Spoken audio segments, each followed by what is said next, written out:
Bismillahirrahmanirrahim.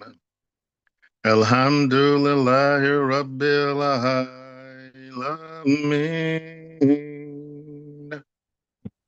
Ar-Rahmanir-Rahim. Maliki Yawmiddin.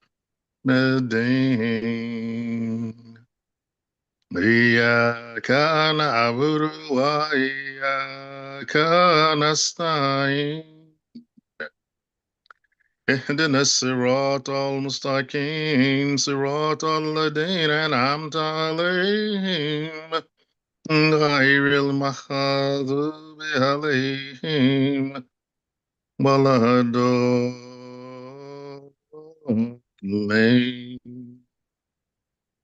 And the Yusuf Ali translation is in the name of Allah, most gracious, most merciful. With the name of Allah, most gracious, most merciful. All praise is due to Allah, the Lord and cherisher of all the worlds. Most gracious, most merciful Master of all the systems of knowledge. Thee do we serve and thine aid we seek. Show us the straight way, the way of those upon whom thou hast bestowed thy grace, not of those who go astray, nor those who incur thy wrath. Amen. Amen. I also want to throw in something. There's a Native American prayer, Apache prayer, that says, looking behind, I am filled with gratitude. Looking forward, I am filled with vision. Looking upwards, I'm filled with strength. Looking within, I discover peace. Hmm. I'm going to give it to you. It's one that I have, again, as you know, I generally quote my grandmother a lot. It's one that I keep on my desktop. I keep like 7 on my desktop along with Fatia. Full disclosure, when people are getting on my nerves at work, which they tend to do, when people are getting off topic at work, or I'm sitting in meetings to meet, which I really deplore, meeting just to meet, I keep these on my screen. I have this 48-inch screen on my desk. When people walk into my office, they get screen envy, right? They're like, how'd you get this big old screen? See, don't worry about that. Just tell me what you need. And so right along the bottom of my screen, I keep these prayers. And that is one of them that I keep there. And I try and keep these prayers in front of me. I usually keep photos of my children. I don't keep them visible for other people, but I keep them on my desktop screen. I don't give the photos of my children because it tends to invite people to ask questions that it's none of their business. None of your business. I don't want to touch you about my children. It's phony anyway. They don't care. They're just being nosy. So I keep these. I'm gonna put that prayer in chat for anybody who cares to copy and paste it or keep it anywhere. And my grandmother, she had this way of, anytime you had an issue, she had a couple things she would do. She'd give you a prayer. And I cannot purport to tell you I understood. Why? Because you'd be really like upset about something. My brothers bothered me. And it was usually my brother. It was the one that they call us twins because we always looked alike. I'm prettier than him. I want that on the record because we're recording. He always did something to me, right? We're right above each other. My son was actually born on his birthday. That's how close we are. He always did something to me. He broke my doll. He took the head off of her. I had that baby alive. I'm still fuming over my baby alive doll. 40 years later, 50 years later. He wanted to see how she pee and how she could eat and pee, right? You remember the baby alive doll? If you don't, you either had one or you bought one for your child. Yes, yes. Fat baby, and she looked like a real baby doll. And you could feed her like these little baby food, and she would make this noise, and she was really soft, and they were brown. And the beautiful thing, they made brown babies, and she just looked so pretty, and she was soft, and she smelled good. She smelled like cocoa butter, like the cocoa butter lotion. She smelled like cocoa butter. And you could feed her, and you could give her a bottle, and then she pee like water. And he wanted to figure out how she could pee, so he took her apart. He was Oh, an Lord. engineer. He was old fake ghetto engineer, right? And I'm the scientist. He's not. So I came home one day from running practice, and I look, and that baby was. When I left, she was a baby. When I came back, she was pieces. And I was just distraught. And I'm not one, I didn't cry very much, but I was distraught. I was telling my mom, he just destroyed my baby. So my mom, and I was the one who collected dolls. My stepfather built me these shelves around my room where I collected these dolls from around the world. Mm. And, but that one would sit in my room. So my mom said he had to buy me a new one. I didn't want a new one. I wanted that one. So I go to my grandmother and I was telling her what happened. So of course he had to give me a new one. And I was telling my grandmother what happened, and she gave me a prayer. Oh, no prayer. I want my doll.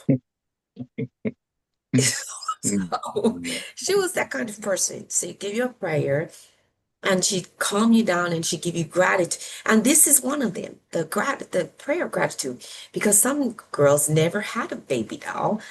Nevertheless, 50, right? So she had a way of grounding you and helping you understand the beauty of living in this big, expensive, beautiful house and having your own room and having, these items and not just food, but good food and having, parents to take care of you and all of these other things.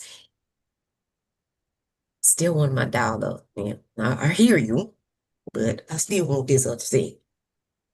And so I can't tell you that I understood at the time, as a 4 or 5 year old. But as I think back and I think about all of these lessons, and I'm thinking about where we are today, and I wanted to take a moment today to talk about we're going through these very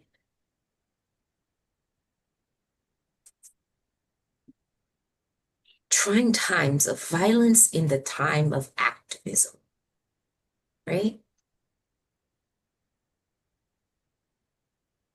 Violence in the time of advocacy, violence in the time of political action. And just this last week, we saw selective outrage. Oh, thank you for putting that We chicken saw in the freezer. selective I outrage. ate it this morning. Which one? I'm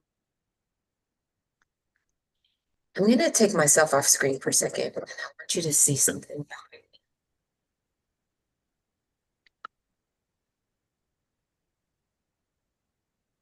I heard the news conversations, and many of those conversations revolved around whataboutism. Mm. And that whataboutism was, what about the Minnesota state rep? What about her and her husband? What Right. about the other Minnesota state rep, him and his wife? What about Gabby Giffords? Yes. What about Nancy Pelosi's husband, Mhm. right? What about this elected official? What about that elected official? What about, but the person who, what about these children shot up in the schools? What Mhm. about those, right? But the person who was killed last week was not an elected official.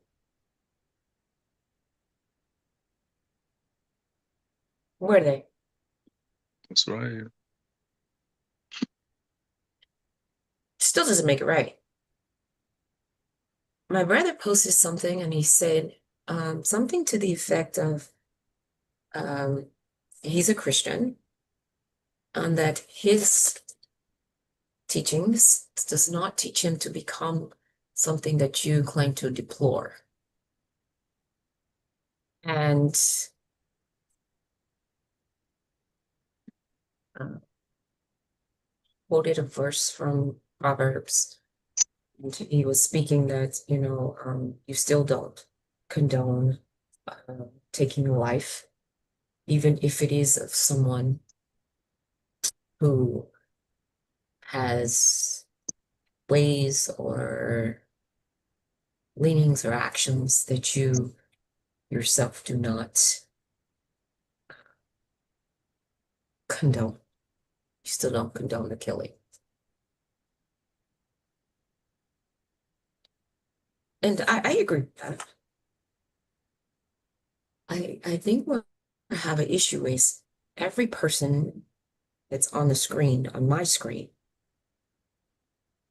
they are not political people. Michael Brown, Kia Boyd, Alton Sterling, Eric Garner, Tamir Rice, Emmett Till, John Crawford, Freddie Gray, Eric Harris, Dontre Hamilton, Miriam Carey, Oscar Grant, Ed Smith, Kamani Gray, Akai Gurley, Amadou Diallo, Belinda Castillo, Sean Bell, Sandra Bland, Trayvon Martin, and many, many, many, many, many more. They weren't political figures. They were parents too. They were somebody else's child. They were somebody's sister and brother and dad and uncle. Where's the outrage? Where's the gold medal? Where's the flag at half-staff? Mhm.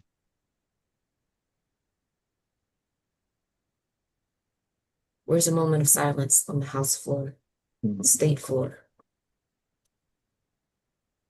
grocery store, NAACP, ACLU, wherever? Where is the you go get fired if you say they deserved it? Mhm.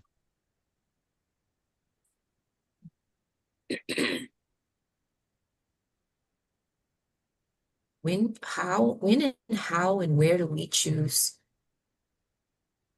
the value of a life of a child's parent?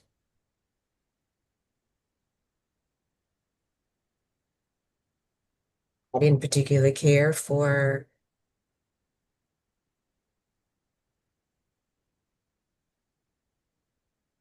insurance companies running up prices. And I understand why a lot of young people rallied around the Luigi guy, but I don't agree with him taking that CEO's life.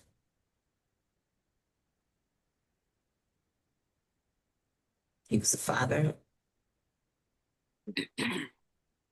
he's a husband, and he's somebody's son as well. I don't believe in vigilantism.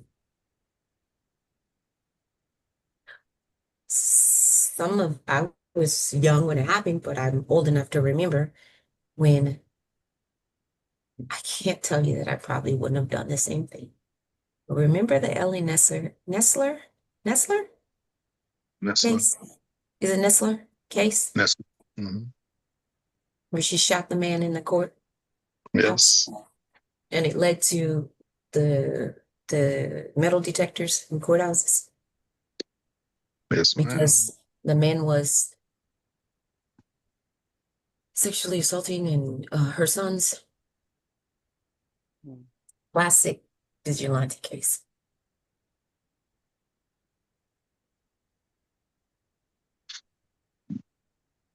They cheered her on. I didn't agree with the shooting at the congressional baseball game. There was people cheering that on.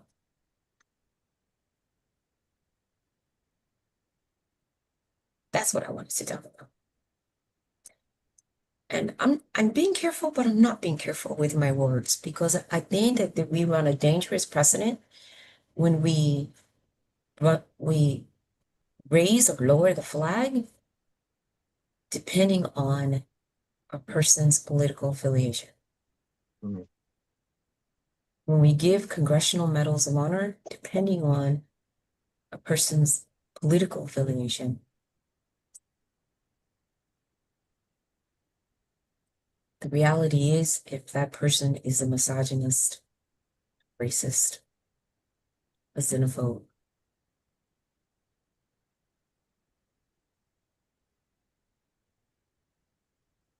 anti-Semite,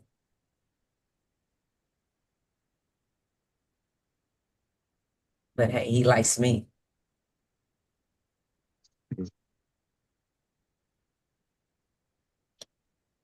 We can't lionize that. We can feel bad, and we should speak out against violence against people because that is wrong. But I'm not going to uphold the other things. I think two things can be true at the same time.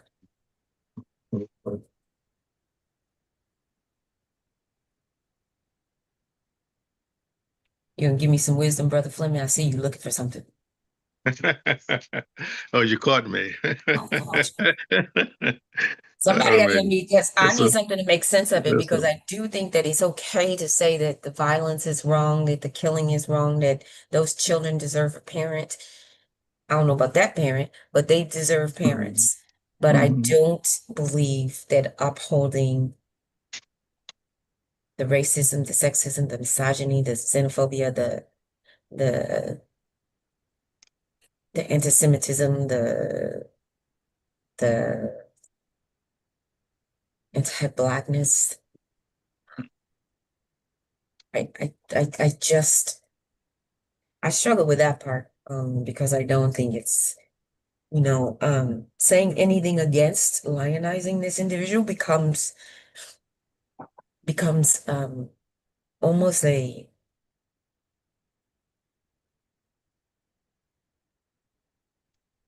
for some people it's become a career ender, right? People are getting fired because they're saying that, and maybe it's the way they're saying it, I'm not sure. But I don't think that you're wrong for saying that. I don't think he deserved it, and I think that that's what they're saying. I don't think anybody deserves to be assassinated. Mhm.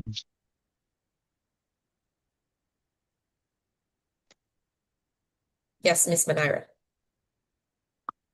um, for the purpose of the YouTube platform, I want to give the greetings of peace to everyone. Assalamu alaikum. So, Walaikum And salam.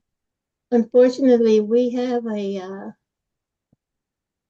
our country a constant diet of violence through movies, media, even games. Uh, it's a constant diet of violence. You know, you have to search to find a movie that you want to watch that doesn't have negative influences of drugs and violence in them, or you know, sex in the movie. You have to search for it. It's the majority of the movies you're going to find on Netflix or movies of violence. Now another layer to that is divisiveness, a constant diet of being divisive, um, as opposed to when I was young in the 60s. We would hear topics. What can you do for your country? Uh, those types of things, and we would have civics classes um, in junior high school, um, to understand, you know, how our country operates and our Constitution and the Bill of Rights.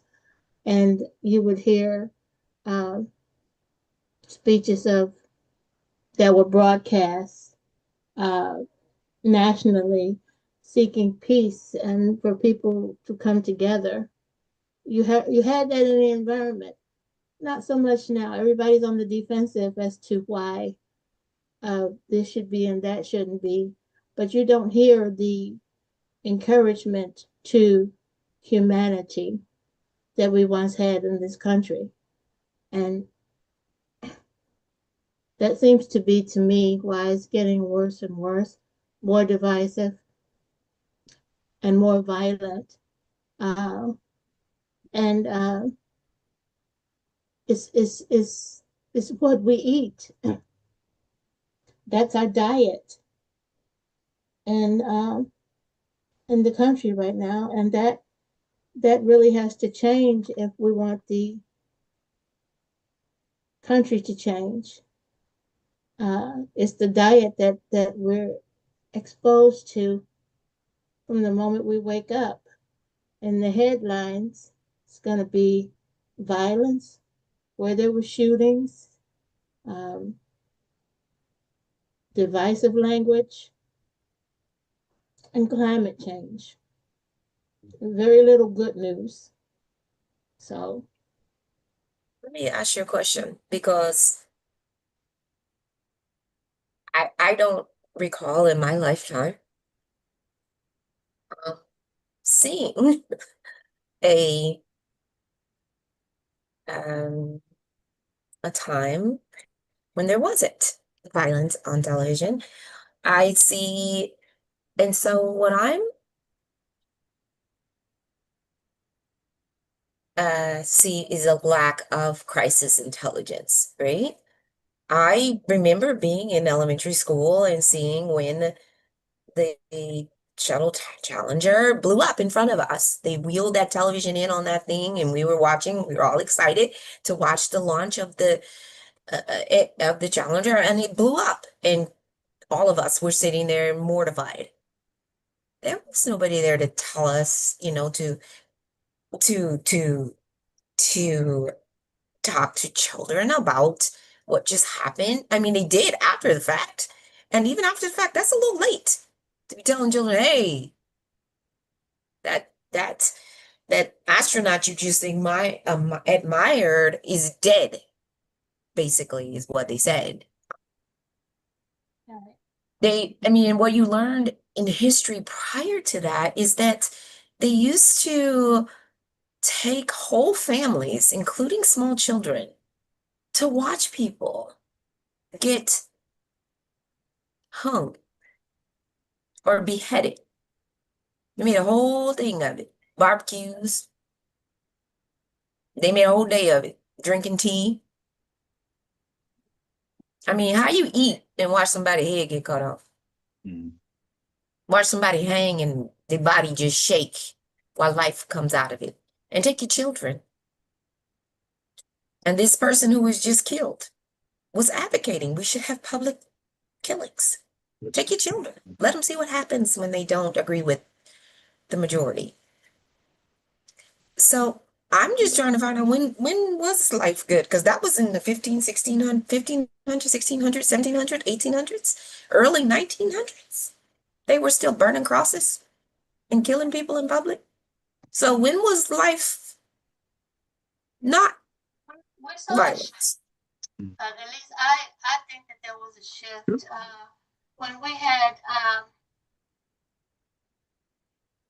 for instance, the speeches of Dr. Martin Luther King, where he was challenging the morality of America and the moral fabric of America. A lot of people did make a change. There was a shift in the country because of that, and that shift just was not for African Americans. It was he it it was challenged for uh, the American public because the language was there and the thought process, challenging the thought processes, especially the moral character and the moral fabric of the country.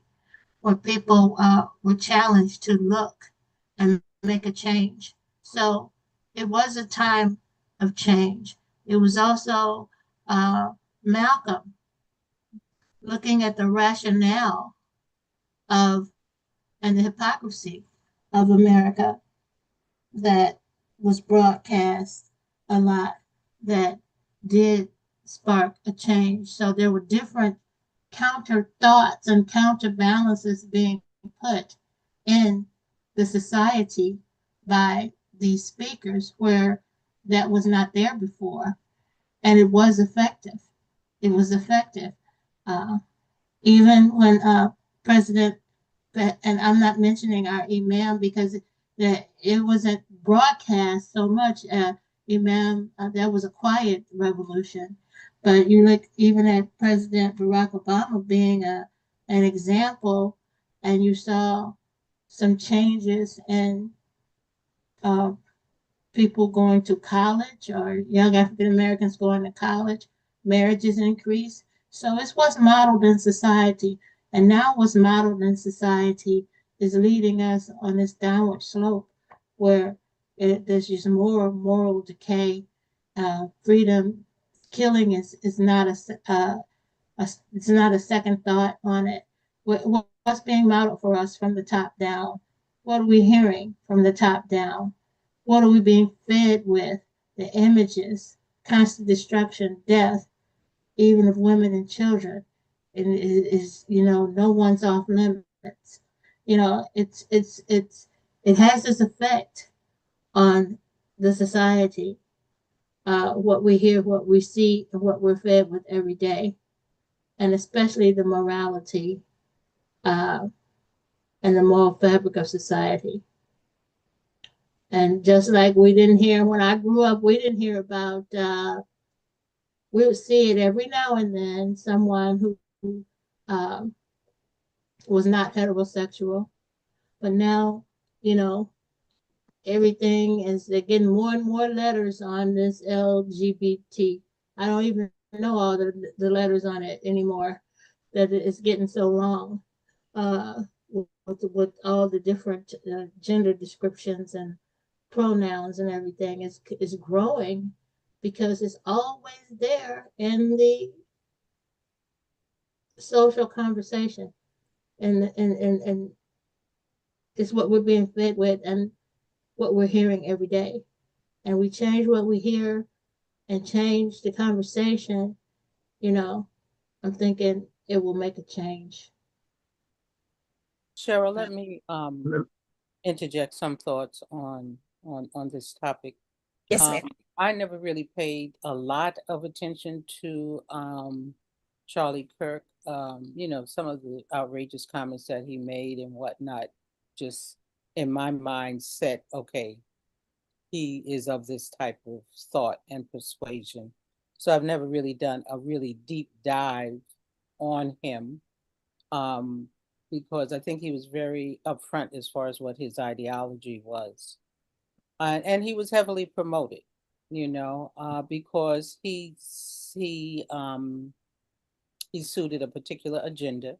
He was influential in getting the current administration elected in 2016 and this last election.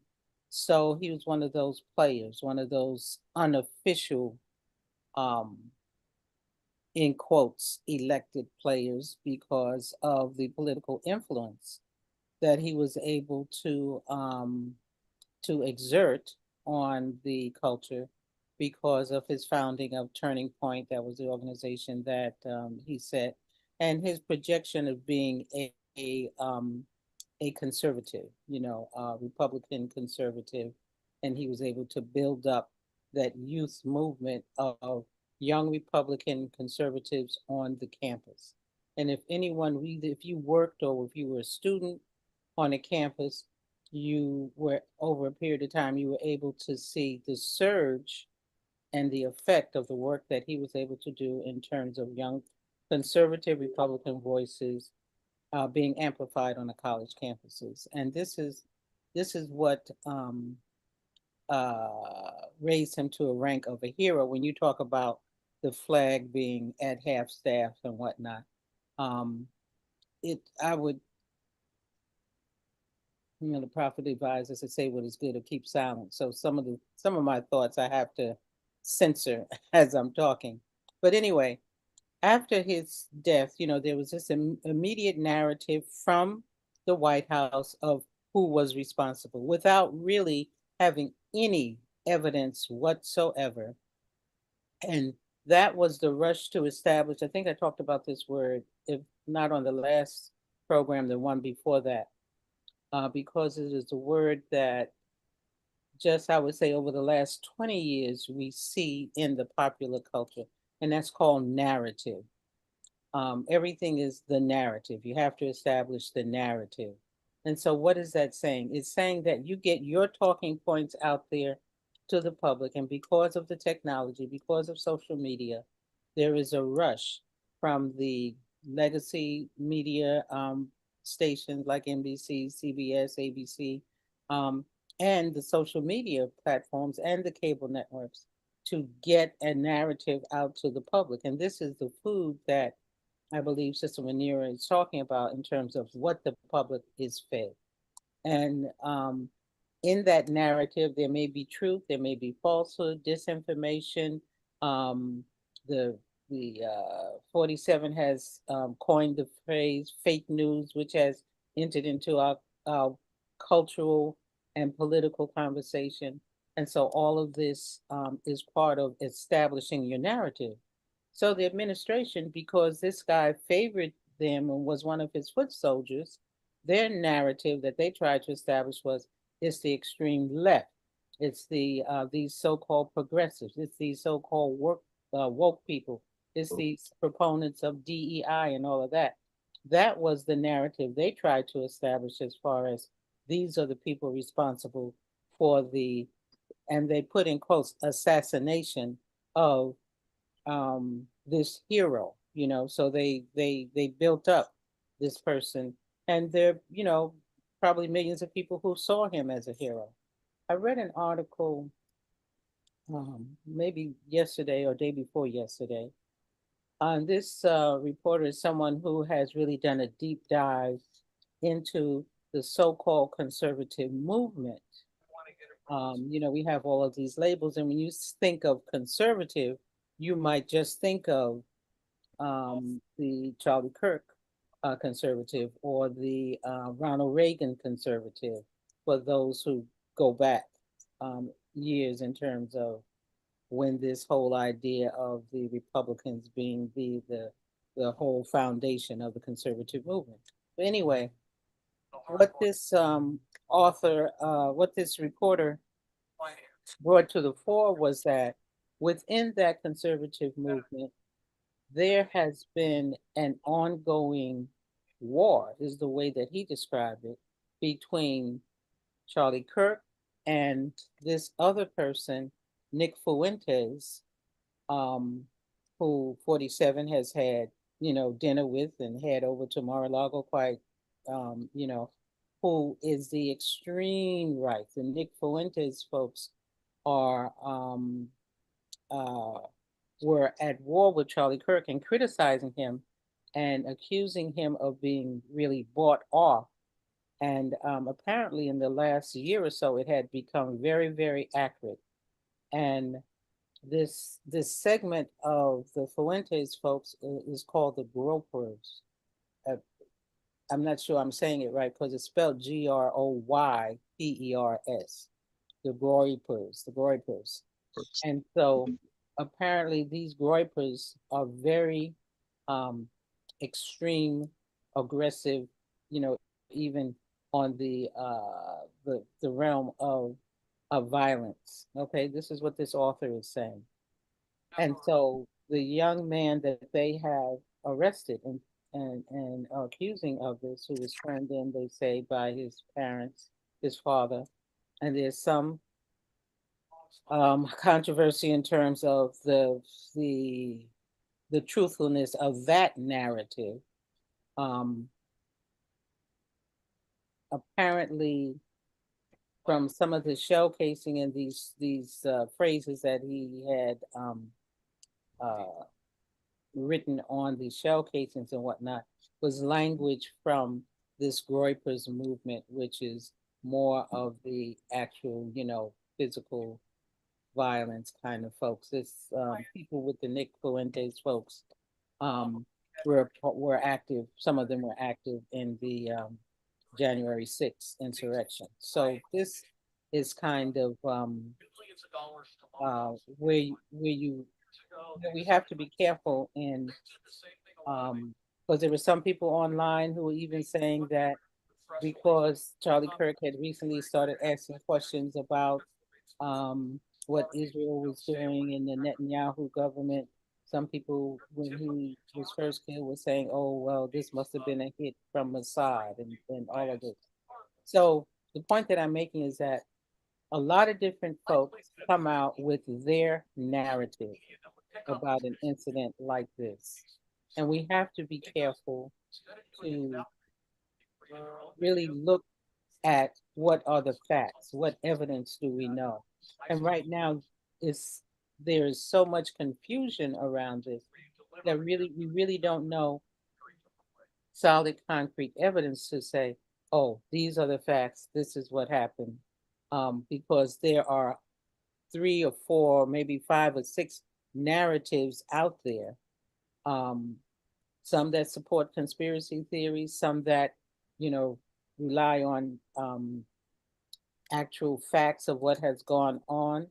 And if we're not familiar with the world that the environment, the ecosystem that Charlie Kirk was a part of, or the ecosystem of this so-called Republican conservatism and the extreme right of that ecosystem, then it's hard for us to really not fair for us to come out and say, well, this is what it is, or this is what happened, because we're still in the stage of trying to find out.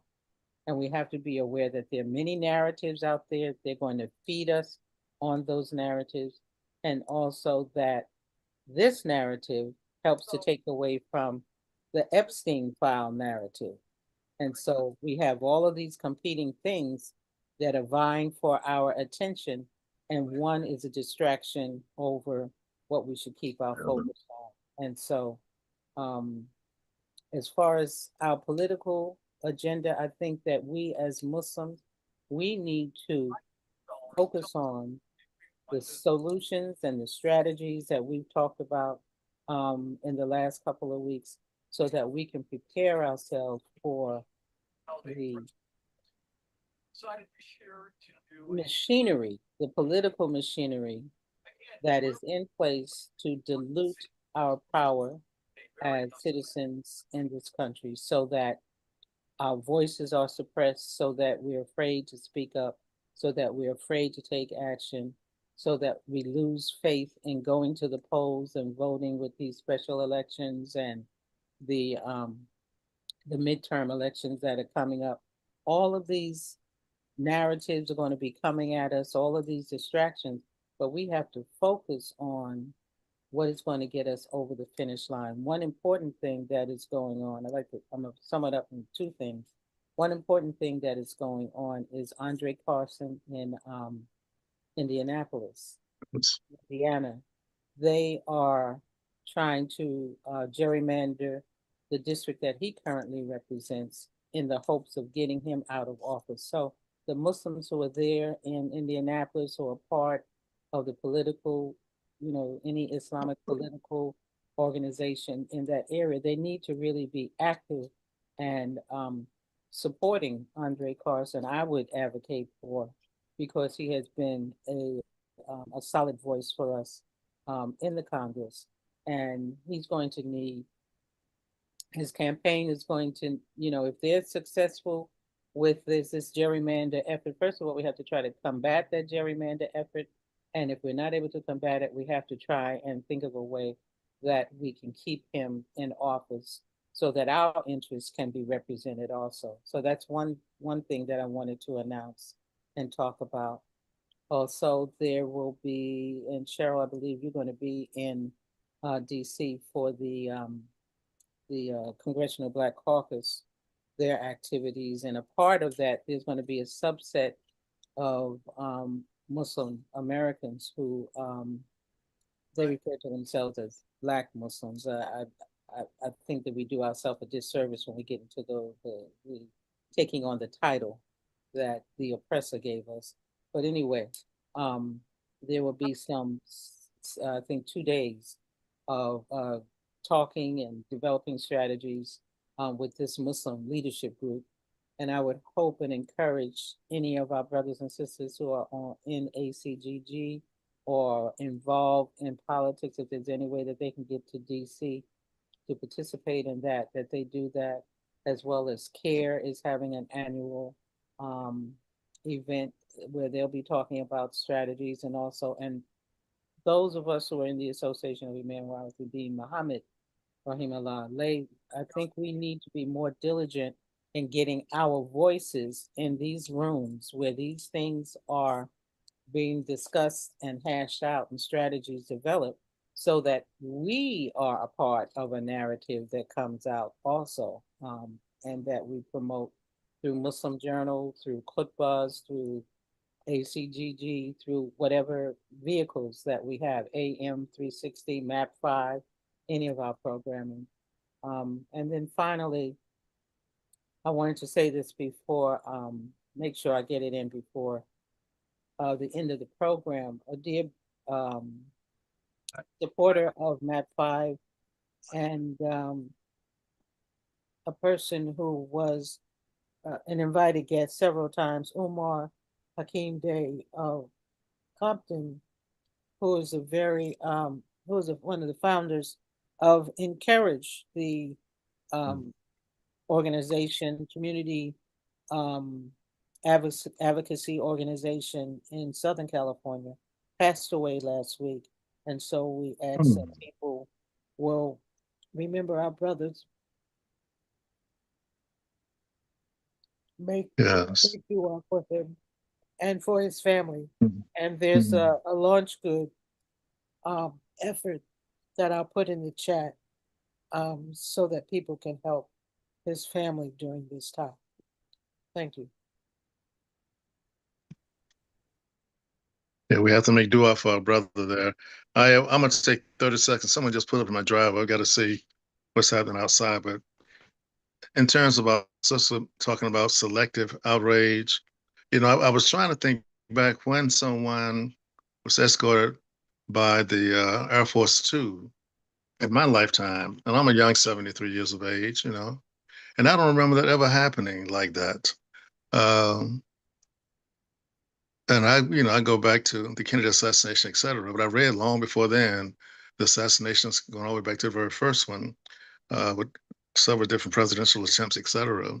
But the idea of you sending, an Air Force Two airplane to pick this young man up, and his family, of course, and take them to their supposed home, just sort of bothered me a little bit, And that's what I agree in terms of selective outrage. I don't want to see anyone's life taken, any innocent human being, period. But I also don't want to see someone magnified over someone else. And that boils down to a fundamental question. How do we assess human value these days? And you have to almost go back to our leader, Mahathir Muhammad, saying that words make people. And the words that we're hearing now in the environment almost denigrate one group over another group, or one side over another side. And if you aren't keeping up with what's really going on, you're sort of lost in between without having, as our sister just said, all the facts. And we were taught early on, always think 5 times before you say anything to make sure you're clear on what you're saying and your position. So this idea of selective outrage, very, very significant today because it has behind it a political agenda. It really wants you to make you feel that indeed your voice is not that important. And what does that translate into? You're not taking the time to really go to the polls to have your voice heard. So the attempt is just discourage you from participating in the electoral process. Don't fall for the yoke doke. Know that your faith base should be your motivation to get out there and make a contribution to make the situation better and not just sit on the sideline and criticize it. We have to have a strategy. We have to have some implementation of our own to make a difference in this terrible environment of violence. Here in North Carolina, we lowered the flags because one of the Greensboro Four passed away, General McNair. He was only 17 years of age when he was a student at NC State University, along with 3 other students. They were all very young, but they went down to Woolworth, sit down on that counter, and that sort of started the whole sit-in movement. And they encountered a lot of, attacks, even hot grits thrown on them, et cetera, hot coffee, et cetera, grew. And it eventually grew into a very national movement that complemented what Dr. King was doing at that time. And he eventually came to the area and supported those young people. But they aligned themselves with SNCC more so than anything else.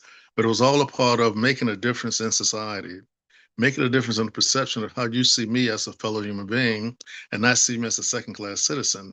And that's the core of a lot of the problems we have today. No matter where you go in the world of conflict, the violence erupts because you have one group thinking that indeed they have a special group of relationship with God and the other group does not.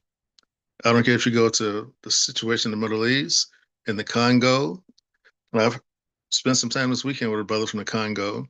I was at a funeral of one of my best friends who was part of a singing group called the Healing Force, brother Joseph Anderson. We've been friends for 47 years.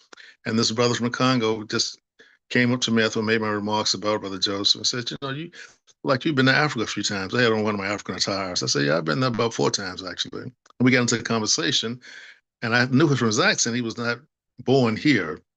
So he was actually from the Congo, and we started talking about the troubles they were having there, and he invited me to come to this program we're going to have next week, in fact. And inshallah, I will go to that.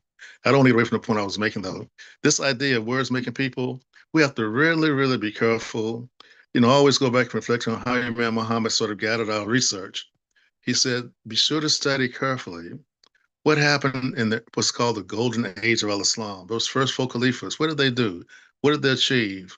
Study those 40 hadiths and know them and know the history behind them, because there's all kind of information out there about the life experience of Prophet Muhammad, peace be upon him and his family. But we need to be serious students of what actually happened. So I just happened to be watching a program on TV called The Soul of America by Mitchum. And Mitchum went back to the very first political violence in this country and followed all the way through up until the attempted well, actually, this most recent shooting, but he identified only political personalities. And he was saying there was never a time from his research where there was not some kind of eruption based on political differences. And he traced it all the way back to Garfield. And before that, the assaults that even happened during the time of George Washington, they were not successful. But he had a lineage of incidents leading up to the big Civil War situation, which cost this country about 750,000 brothers and sisters killing each other, on up to the present time. And so his position was that we as a citizenry have to make a decision. Which level do we want to pursue? One of violence, which begets violence, or to put our energies into trying to change this with a different attitude? And I applaud the governor of Utah when he said similar the same thing, that this is a pivotal moment in history. Either we're going to promote this thing to resolve problems in violent methodology, or come up with another way of resolving and respecting our differences. And that's very critical, very critical. And for us as Muslims, I went back and look up how did they govern themselves in the early government, even in Medina. And they used the Holy Quran as a base, but it also had a practical application of it. They had 7 principles that every government should have in it. I'm going to just share one of them because, I've used up my 30 seconds, so I'm going to conclude with this one. And it reads as follows. Number 1, the fundamental rights are security of life, property, honor, and privacy. And here's the quote from the Holy Quran. And who do not take away the life of anyone which God holds sacred. Mm-hmm. Consume not each other's property by false pretense, nor present a part of it to judge as bribe, that you may consume unjustly a part of another man's property, knowing full well, O believers, it is not proper for one section of the people to talk lightly of another section, haply they may be better than themselves. Let none defame another, nor give bad names to each other. It is a sin for a man of faith to give bad names to anyone. O believers, avoid excessive indulgence in suspicion, for in some cases suspicion is a sin. Let none spy on another, and let none indulge in backbiting among them. That's one of 7 fundamental rights that you should have in government, and especially germane today, because a lot of that, we sort of have inference in the Bill of Rights, but you hear very little conversation, even on the preamble or the Bill of Rights today, in the medium or in the common conversation. Very few words goes back to the preamble. What they're trying to promote is improving the power of one branch of government and giving this personality anything he wasted wants to do with no kind of checks and balances. But we have to know the source of your rights as a citizen of this country and hold these people accountable for your voice, your vote, and your resources. As a Muslim population, we base our decisions on our faith position, our principle, and we have sacred rights for human life. So we just can't sit back silently and see babies dying, mothers crying, and fathers praying and say nothing about it. Or just children being shot down in the United States like there's no care in the world for them and say nothing about it. Or suffering in the Congo and Sudan and Haiti and say nothing about it. We have a bigger duty than that, brothers and sisters, and we should have our own plan of action. So by all means, in conclusion, my 30 seconds, don't be dismayed, be encouraged, be engaged, and be determined that you're not going to let someone take your voice from you. You will speak up and speak out, and if necessary, as our brother said, get in some good trouble every now and then, inshallah. I think I used my 30 seconds. Somebody in a white car just put in my drive. Nobody comes back here except my invitation. Excuse.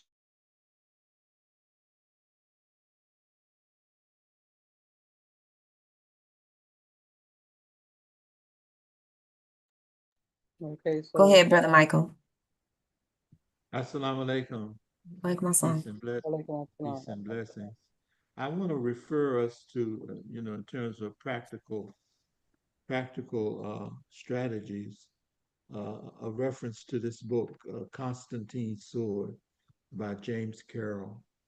It's a book written by the author, was religious individual. I think he had some position in the church, in the Catholic Church, and he had a time where he was questioning his faith. Coming out of that, he wrote this book, Constantine's Sword, where he talked about the relationship between Christians and Jews, the pogroms and the oppression of the Jews by Christians. But he gets to midway in the book dealing with the Muslim who were a minority, but they were the leading people. They were the leaders of Spain. And in that position, James Carroll talked about how it wasn't just tolerance, but it was a interdependency between Jews, Christians, and Muslims. That the Jews wrote about one of the best periods in their history when you study uh, the Jewish scholars in terms of the times of their development as Jews. So the point of the book was that at this particular point, that this interdependency was done one time and it can be done again. If it has been established, it can be repeated. And I see with the exposure of these secrets and these oppressive types of uh, mindsets, that there is an environment that we can take advantage of in terms of forming coalitions. And lastly, the Quranic guidance points to a particular type of behavior and standards for behavior. The best among us are those who are most useful to society. And that we were told about the best being the most righteous.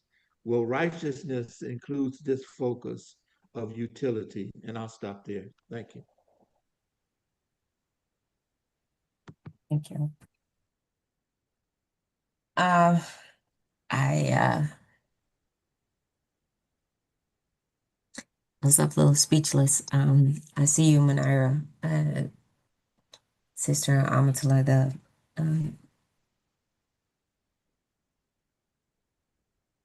Brother Hakeem Day. So yeah, I needed a minute. Yeah. Yeah, I needed a minute. Um, we live in this world where we're consumed with 24/7, 365 news. Uh, and it's hard to tell the difference between a bona fide journalist and a media personality. Um, or somebody who's just trying to turn a buck by repeating what they heard and giving their spin on it.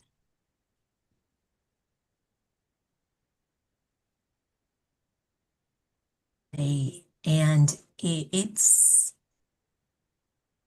as they say, you get what you're looking for sometimes. My first scholarship was in photojournalism, Julius Hunter Award. I was almost 15. Julius Hunter was the first Black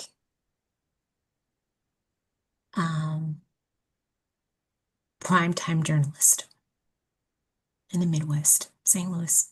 He anchored Channel 4 News, St. Louis. I was over the moon when I got that scholarship.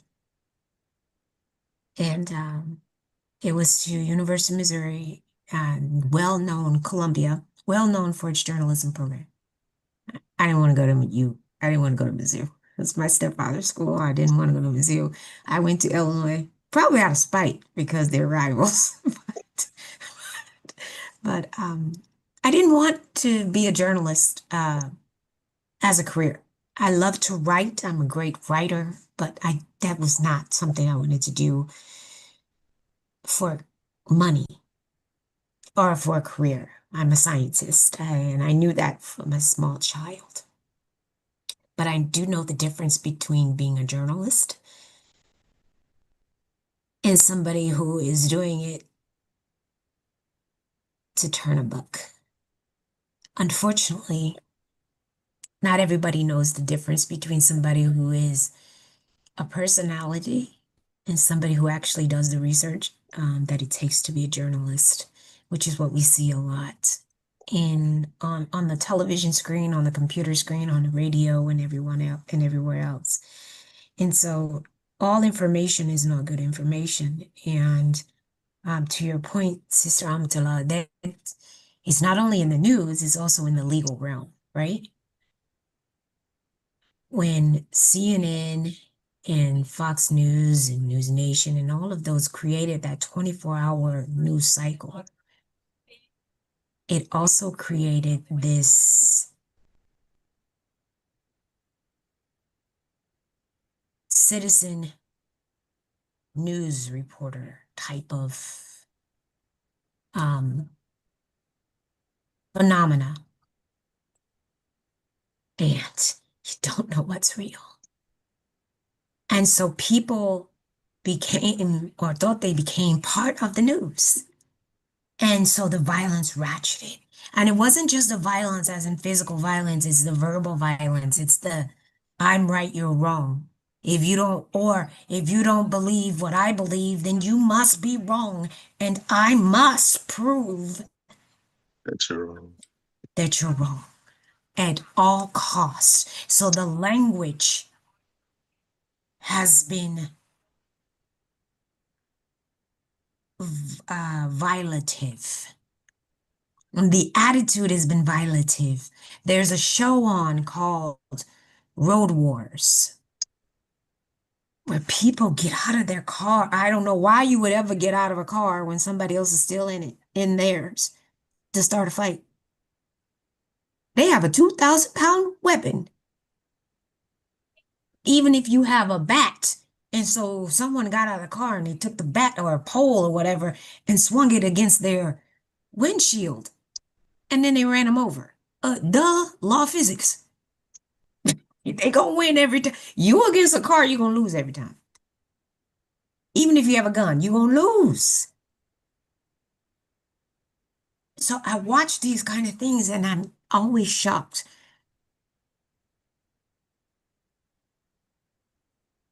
You call a person a name, you flick them off, all of that kind of stuff is the decorum has. And that's why I said earlier, Sister Manira, I just know throughout my life, I'm 70s, I came of age in the 80s. I just don't see it. I've always seen,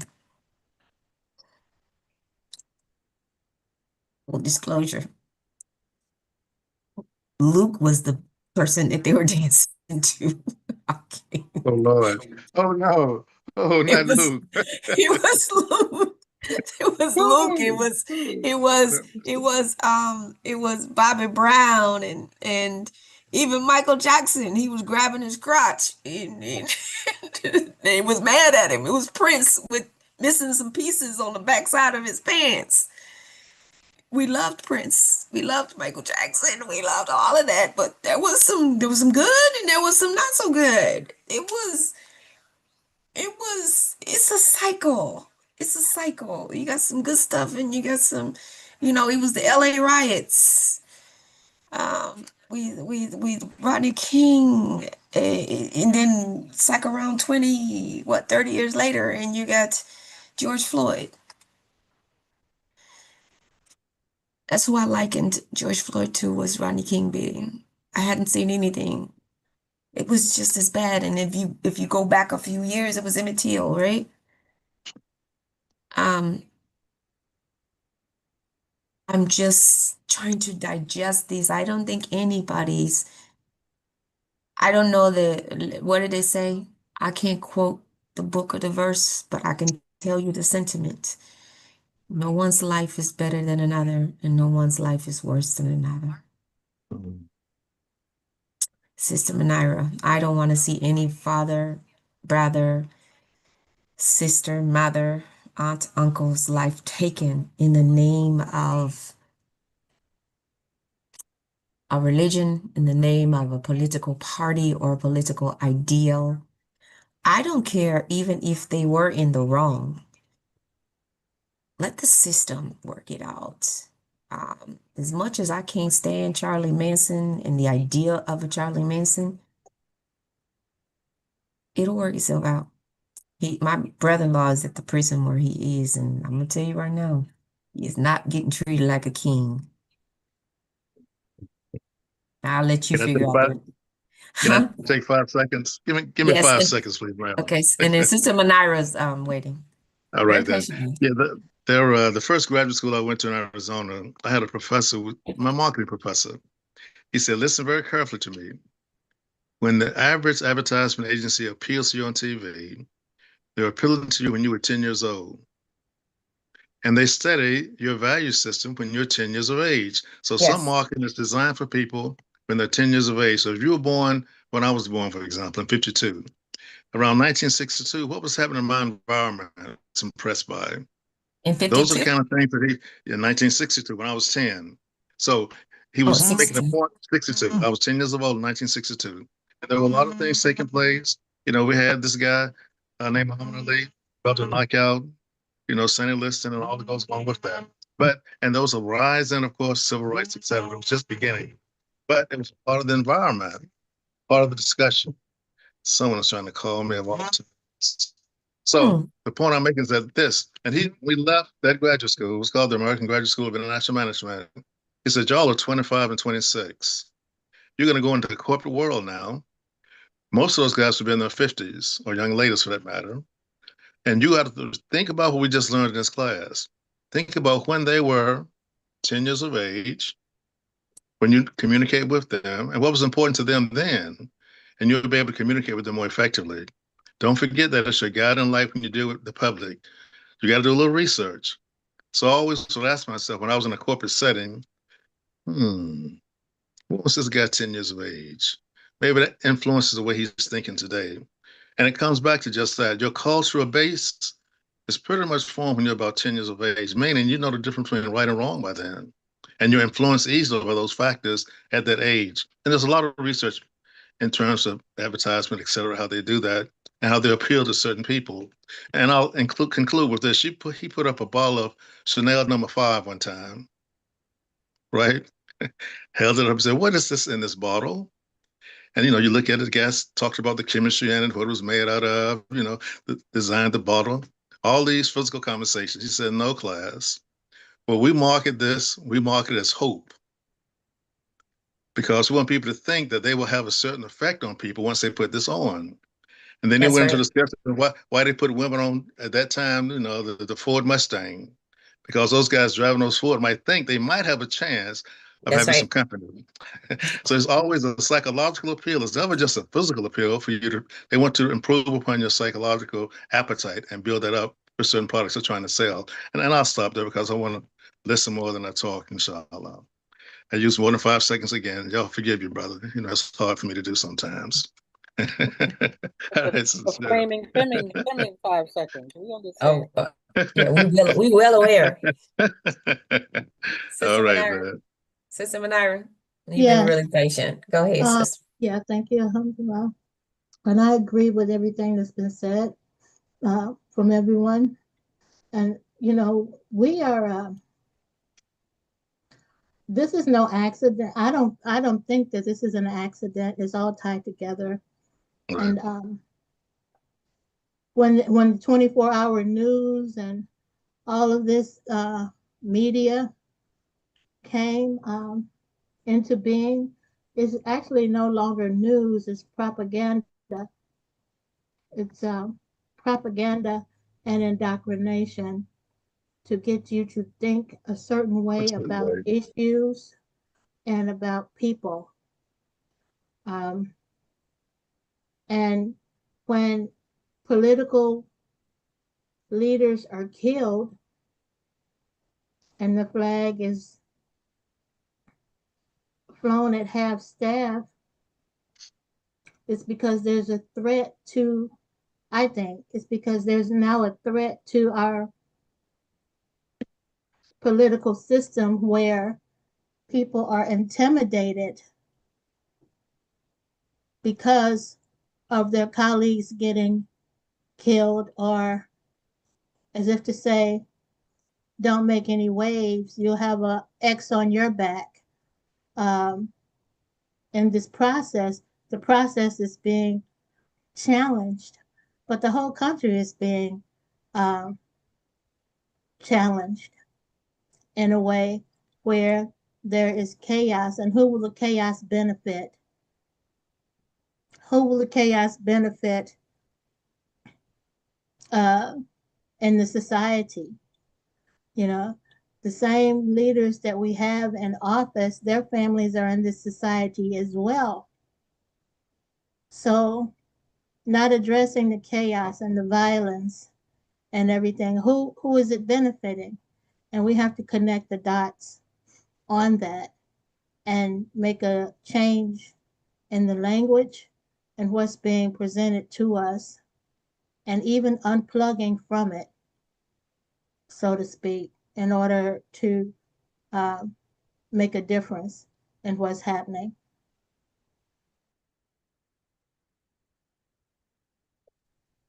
I'll stop there. Yes, ma'am. Yes, indeed. So we didn't get to do our usual check-in, so I want to do something different now. I want to ask you, I ask you guys a question. What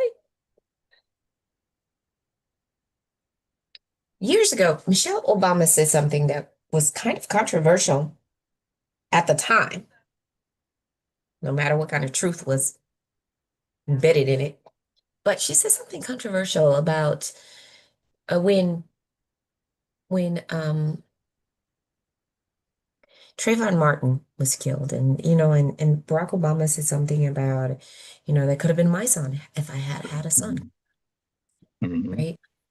And years later, he kind of he mentioned it again, and then she kind of doubled down on that statement and said she's glad she didn't have a son because he'd be a lot like President Obama. And people were like, wait, what? And then she said, or he'd be dead based on what had been Mhm. happening in the country. And there's a certain sector that didn't quite understand that enough because some people thought, oh, well, that would be a compliment, right? And but most of us understood what she meant by it.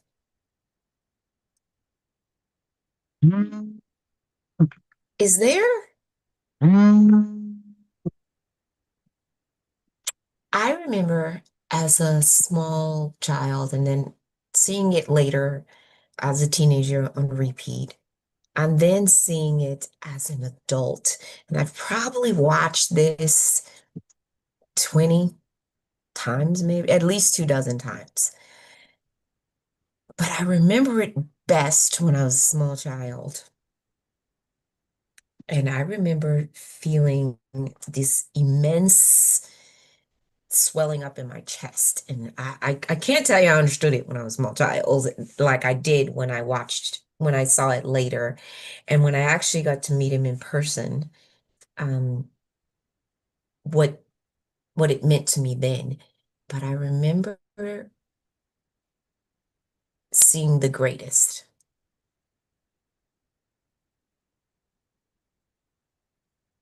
And I remember seeing, we had this huge event at our house. Um, my mother and my stepfather's families were there. It was a huge thing. But we watched it, and I remember it was in black and white, and I remember when they colorized it when I was older. But there was something about Muhammad Ali in that movie. On seeing, the reaction when he went over to Africa and the Ali Boumbaye, and seeing it when I was older. Um, the twins went to U of I with me, and we are around the same age. And then he came there, and I got to meet him in person. And there was just, I've never been really starstruck. I worked at Sony. I've seen lots of so-called celebrities in my lifetime, but there's something about him and being able to go to Kentucky and going to the race, the what is the Derby. My mother and stepfather always went, and there's something about him that was it was genuine and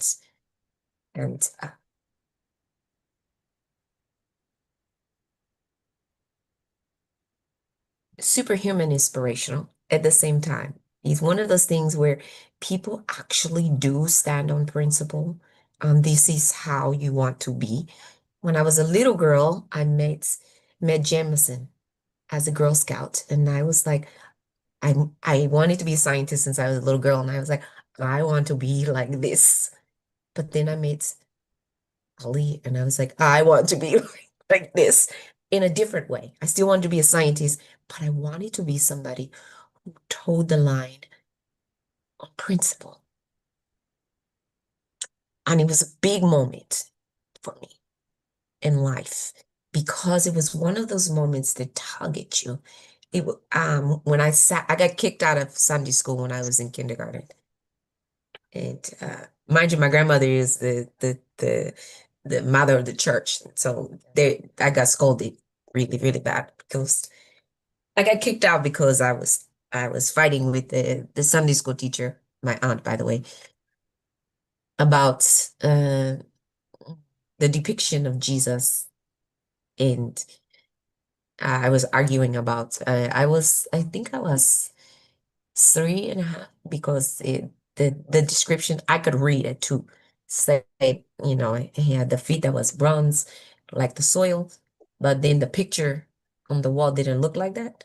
So we had a whole argument and she kicked me out and told my mom and my grandmother, so I got in trouble. So this is me. And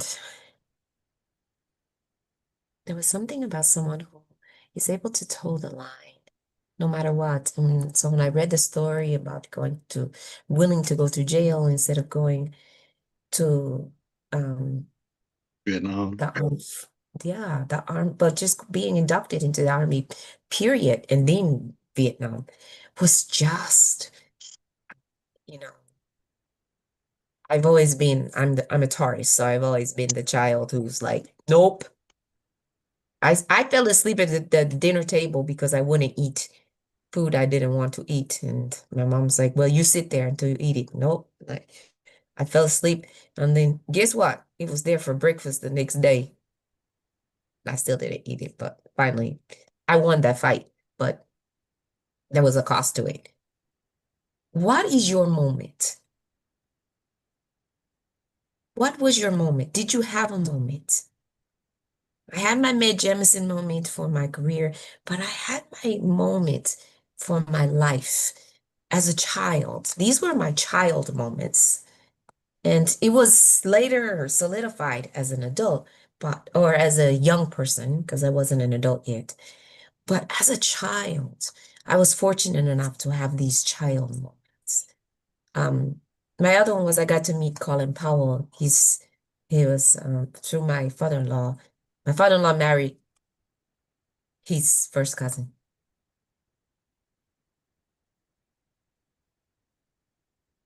Anything?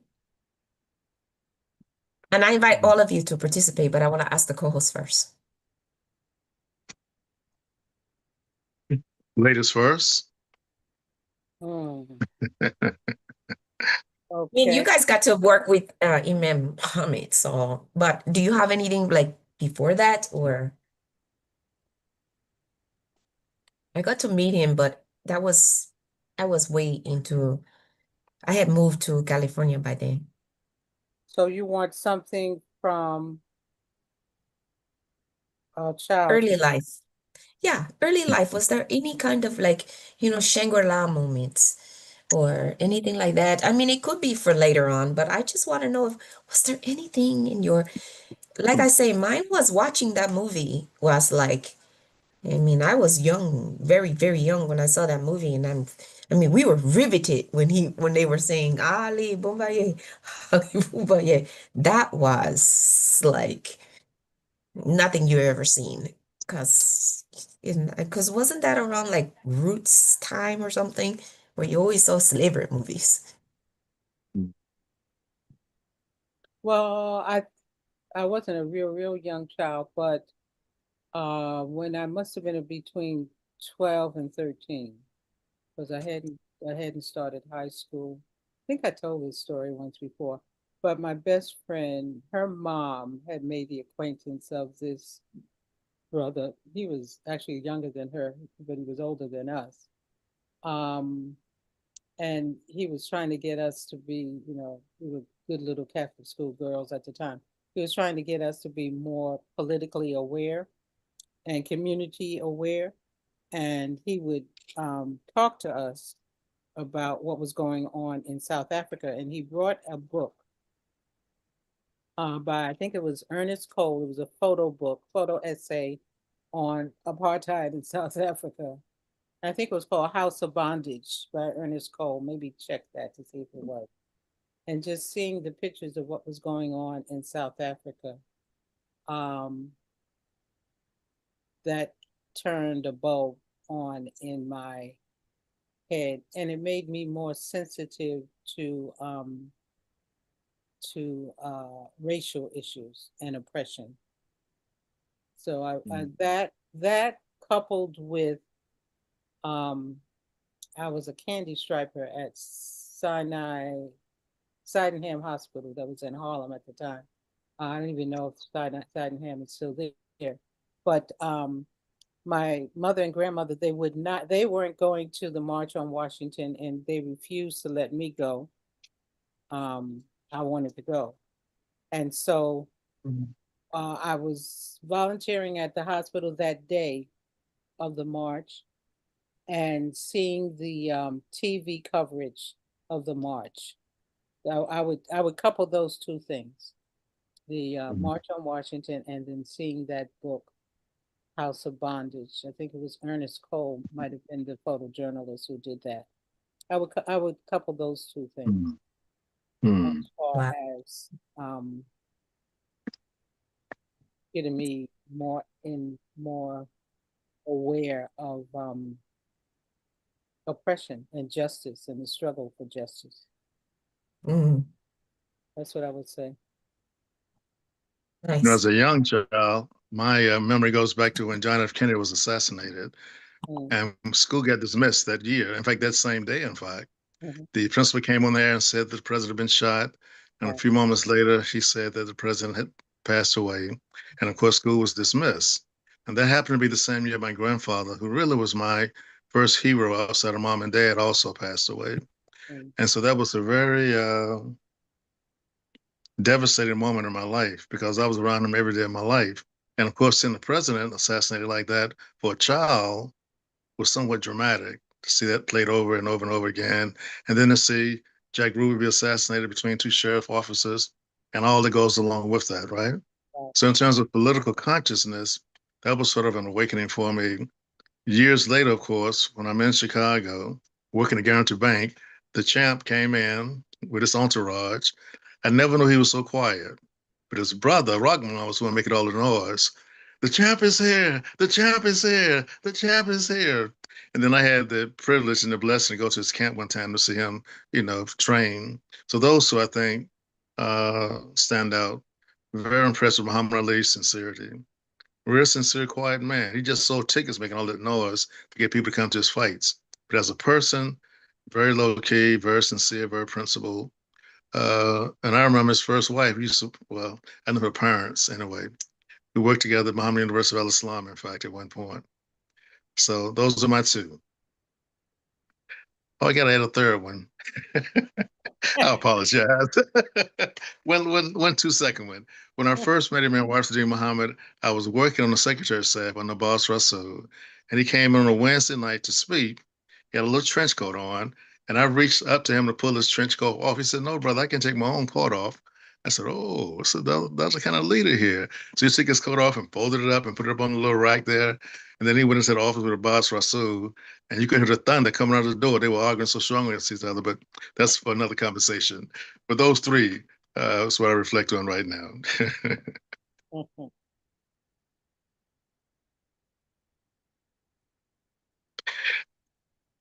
And of course, being interviewed by Honorable Elijah Muhammad at his home, that was instrumental in my life. That personal interview that he conducted with me and my wife before I taught at the school in Chicago. All right, that's four. I'm sorry, y'all. Forgive you, brother. I was reminiscing there for a minute there. All right. Next.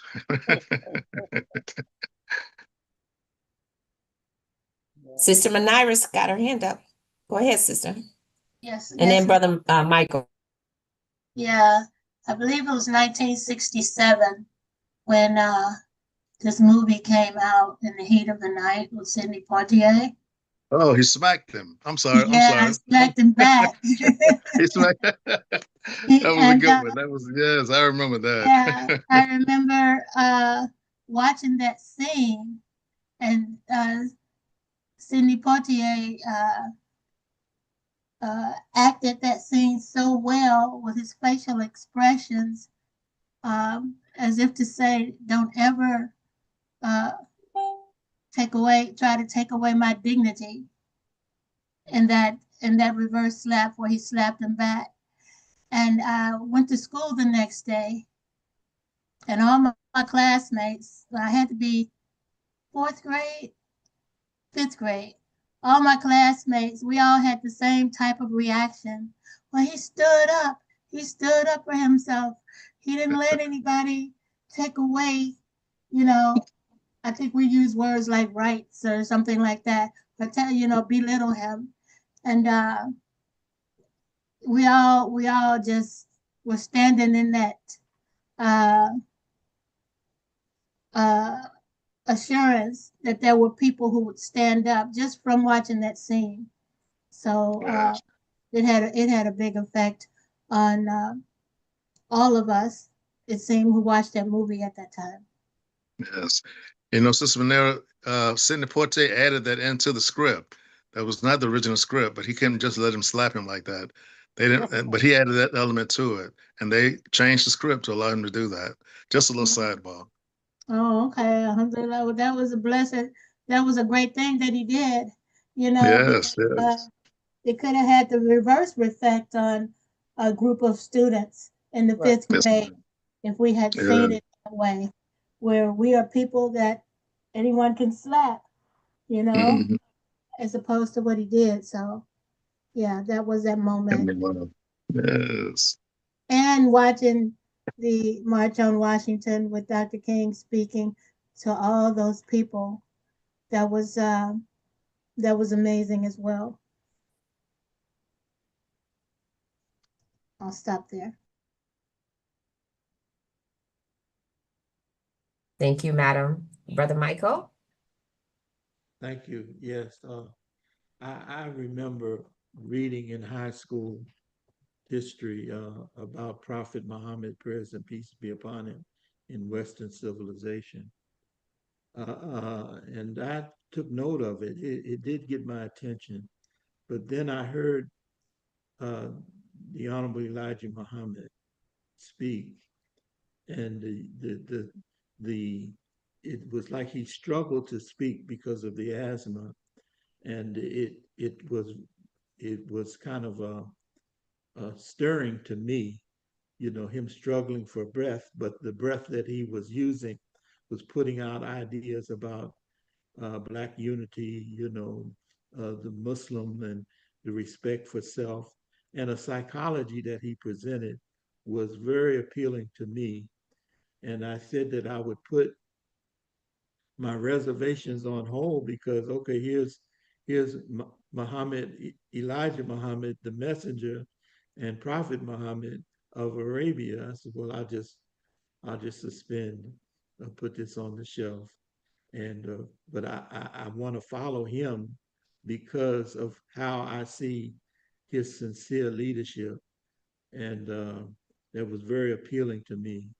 And my questions were answered when his son, W.D. Muhammad, came into office.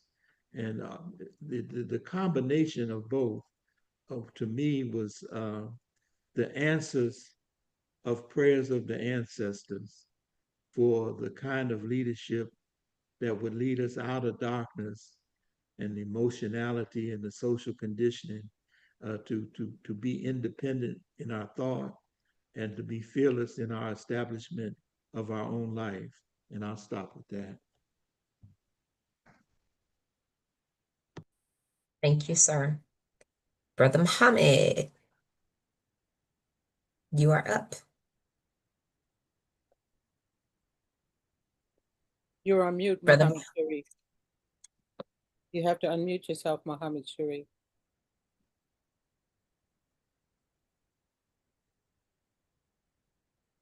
Okay, He has problems unmuting himself sometimes.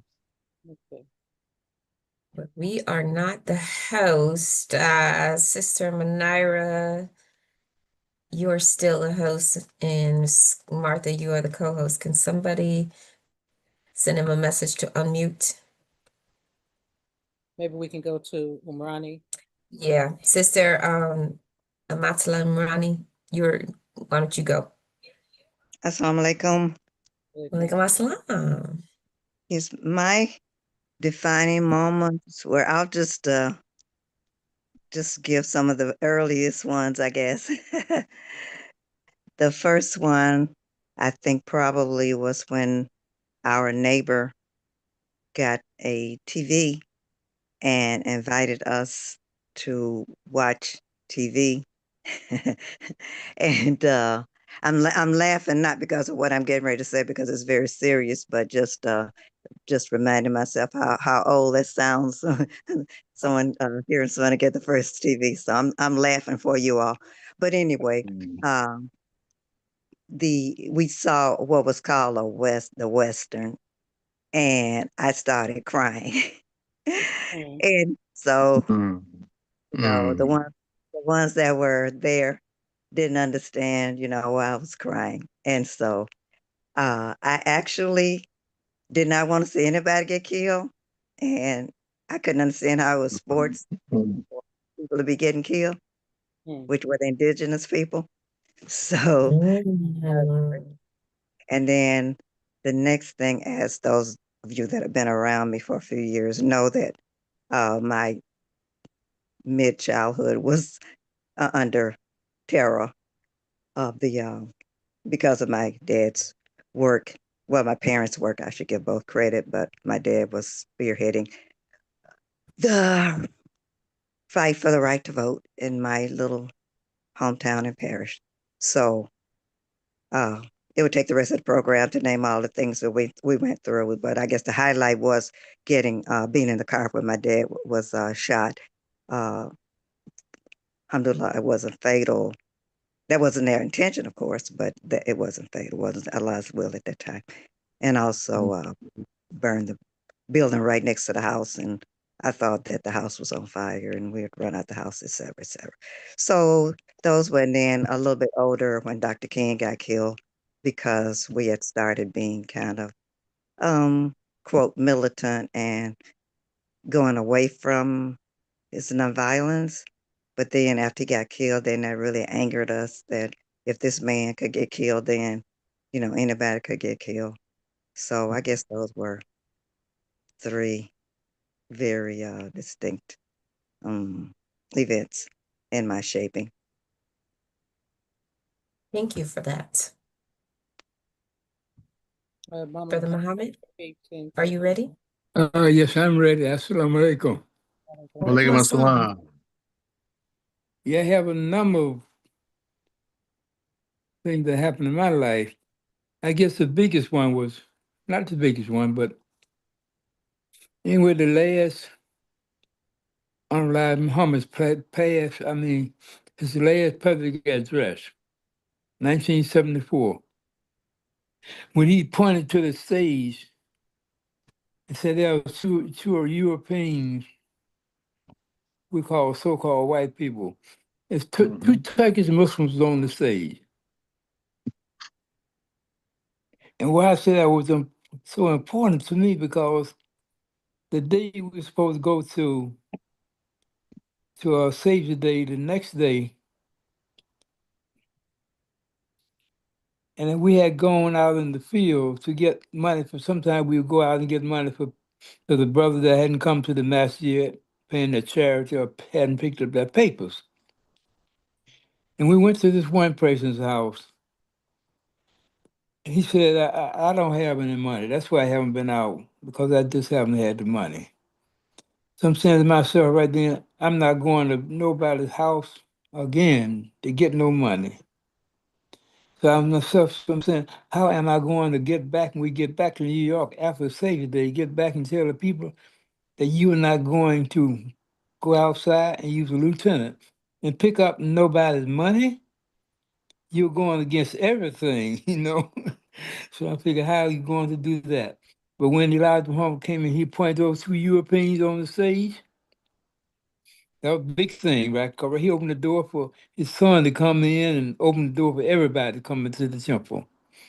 Yeah, that was one of the big things in my life, when they opened the door for everyone to come into, even everybody could come in.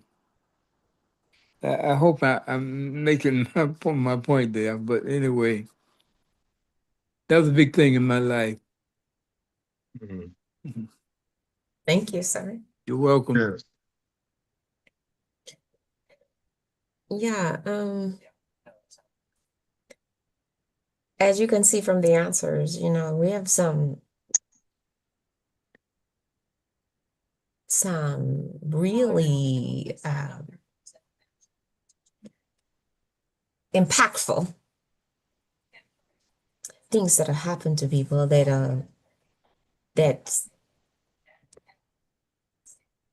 lead us to advocacy and activism. So what can we do with it? Sister Amatullah, you had this this vision of every time we do these. I mean, I always say what's our call to action, but I like what you Mhm. said before is we said we were going to connect the dots, right? Mhm. That was your thing, connecting the dots. And then we said we don't want to leave these calls without having some kind of call to action. So what do we do with it? It's one thing I've listened to the podcaster that we started out the show talking about. My daughter did listen because she listened to the debates a lot. That was a big thing that generation loves to do, right? They love to listen to. He was a millennial, but she's not. She's a Gen Z, but they love listening to these debates. They find them amusing, to say the least. Um, she finds it amusing to see people get wrapped around their axle. I don't understand why they're getting so upset. Mhm. And they do. They get really upset and beside themselves. And she's like, I don't know why. Brother Muhammad, can you do me a favor and take your hand down? Or lower your hand? Um, thank you. I I think what bothers me most is people love to just complain. I have a right to my opinion. I have a right to say my First Amendment right. Okay, now what? There's 11 million talk shows, podcasts on the air, but how many find solutions?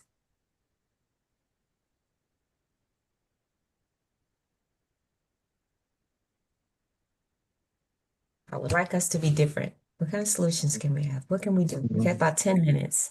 Can we come up with some solutions? What we gonna do with it? One of them, you just said, I'm here in DC. I had it on my list to stop by Brother Carson's office. I always do when I'm here. I'm here for the Hispanic Caucus. Uh, we have our national summit, leadership summit. Brother Fleming, I told you last week, that was one of my things. I'm Mhm. sick of black and brown people going at each other's throats like we all not starving and struggling and acting as Right. if, if one of us is successful, the other one has to suffer. We all have an issue. Mhm. Anti-blackness in the Latino community, anti-brownness in the black community is just ridiculous to me. Mhm. We have to find a way for all of us to eat and not one of us get thrown crumbs. So I'm speaking to all of us, and then I come home and then I come back for the Black Caucus. So yeah, I'm gonna be speaking to as many of us as possible. Very well. Brother Michael, I see you. Give me 1 second. Uh, I don't like, Sister Amatullah, what you just said about um, Muslims parceling themselves out, Black Muslims, immigrant Muslims, Latino Muslims, Muslims from Haiti, Muslims from Africa. We not Muslims. I'm having give me heartburn trying to keep up, draw a map, trying to figure out which one I'm supposed to be talking to and what talking points to give, right? You might end So up with multiple personalities too. right. I was getting kind of dizzy trying to figure out what I'm supposed to be doing. And Oh man. Mhm. and You know what? yeah, I'm not going in. If somebody asked me to lead a prayer at the NAACP meeting the other day. So I did, because I say something to them about they were leading the prayer and it was a very Christian prayer. And so I led the prayer with a non-denominational prayer. And two other people in front of everybody, they thanked me for it. Mhm. Because I think they thought I was going to lead with Islamic prayer. And I said, no, it's a very mixed group of people. And so we adopted that's the way it should be led. A non-denominational prayer. I know how to adopt an Islamic prayer to a non-denominational prayer. And I would like to see us do that more. It's a faith-led organization. Just like our interfaith group is a faith-led organization, and it could be any of our prayers can be adopted to a non-denominational prayer. And if you are with a group that is interfaith, I would implore us to try to do that more. It doesn't take anything away from being Muslim, but it does everything. It says a lot about us that includes people, which is what Yes. I'm going to be doing when I'm at the house later this week. I know that's hard for people um, because I know that there's some other Muslims who gave me some flack from it. And I just want to say to you, I don't care. I don't care. Doesn't make me less of a Muslim and doesn't make you more of a Muslim. But it You does know, do what Sister I'm Cheryl, supposed to do. It's good Sister Cheryl, dawah. yes, It's good yes, it dawah. is. Go ahead, Brother Fleming, and then Just, Brother just, just, Michael. just 2 seconds. What you just expressed is a solution to a great degree. You know, I work with Dr. Barber here in North Carolina. I'm on this coordinating committee. They always ask me to end the program with a prayer. And I just offer them the last surah in the Holy Quran with a few comments. And the comments always interdenominational because it's that kind of group. But you know what they asked me to do? Let me say it in Arabic. I said, wait a minute, hold it, hold up for just a second. I've done it before in Arabic. I'm trying to be more, ecumenical. It was said in Arabic and English, and then I add a little words to it afterwards. But they love that last surah of the Holy Quran, and they love to be Yes. inclusive. So I Yeah. always say, look, all of us in faith, no matter which road we're traveling down, God willing, we'll see each other, in the next life. So let's work together as Yes. much as we can together for a common cause while we're here with breath in our lives. And let's respect each other. Short version, but always give them the last, because the last sort of gives you a lot to work with. Everybody wants to whisper into your ear some nonsense. So you got to Yeah. guard yourself against that foolishness if you can. Yes. But in terms of solutions, find like-minded people like we have on this forum right now to come up Yes. with an action. That action can be calling someone to express a concern about an issue in your community. It can be working together to come up with a specific strategy that you might want to employ to encourage others to do the same thing. But building coalitions with other groups is absolutely necessary. That expands your influence, that expands your voice. And I always tell people, if something happened in your city today, can you call the mayor and he pick up the phone to talk to you? Or if something happened in your city today, can you call the councilman and I pick up the phone and talk to you? Or a commissioner or a state representative? If they can't do that, then you need to go back and work on building those relationships because it's essential in the political arena to have those bond relationships, inshallah. I'll stop there. I like it. I like it. Sister Ronnie put something in chat. And Sister Ronnie, I want to call on you in just a second. I see Brother Michael's hand in, but I have a question for you in just 1 second. Sister Amatullah and then Brother Michael. I want to get the panelists first. I mean, our hosts first. Sister Amatullah. Similar to what Brother Fleming said in terms of relationships. Also, I put in the chat the link to the Launch Good. Launch Good is the social media platform for fundraising for Brother Umar Hakeem Day's family, and Okay. encourage people to make a contribution. Large or small, whatever you can give. But to answer your question, Cheryl, and it's it's in line with what Fleming just mentioned as far as having those relationships. At least I think the one thing a person can do is find the contact information for your local, whether it's the city, uh, the county, and also the state representatives, and then also your congressperson and your senator. If you have those 5 contact sources, so that when something comes up, and something is going to come up, Right. when something comes up that you want them to know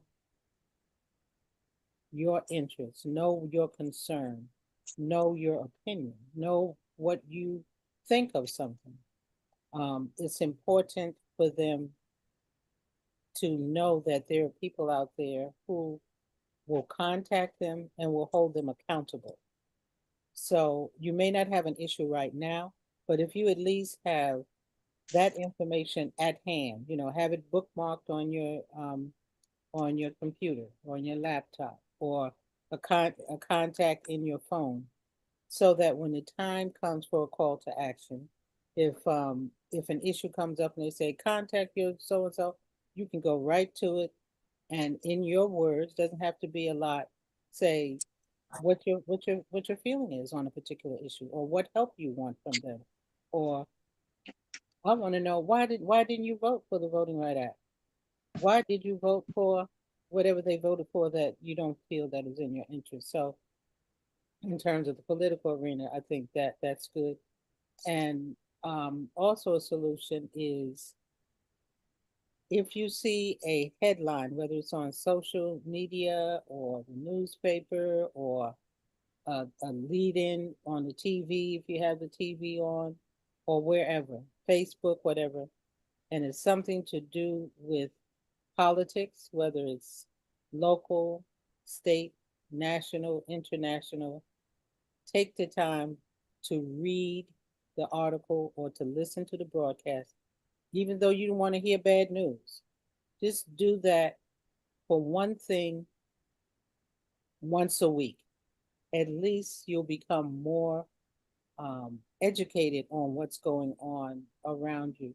I've been around some younger people recently, maybe 25 to 45 in that age group, and I am Muslims, and I am really flabbergasted is an old term, but these people have me flabbergasted how much they don't know or how much they are not aware of what is going on in the society, that affects their future and the future of their children. So we have to have an awareness campaign at first, so that people can dip their toe into the political arena and decide how far in the water they want to go.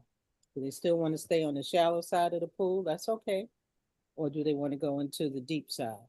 But get your toes in the pool or stick your toes in the ocean water, so that we can make a difference. Those two things I would offer. Perfect. Perfect. Brother Michael and then Sister Imrani, I have a question for you. Go ahead, Brother Michael. I'm going to agree with all three of you, and in the interest of the time, in the interest of time, I agree with all three of you, and I'm going to say ditto. Thank you. Thank you. We appreciate that. Alhamdulillah. Yesterday, I was listening to the new show. Brother Fleming was on as well. The new AM360 show about being an entrepreneur, and the brother was talking about the imam was talking about some of the steps to take, and a couple of callers were calling in, and people were talking about supporting Black business, supporting Muslim business, and one of my comments was in response to him talking about not all the businesses that you think are Muslim are actually Muslim. There's a halal meat company that's actually not run by Muslims. It's a good company.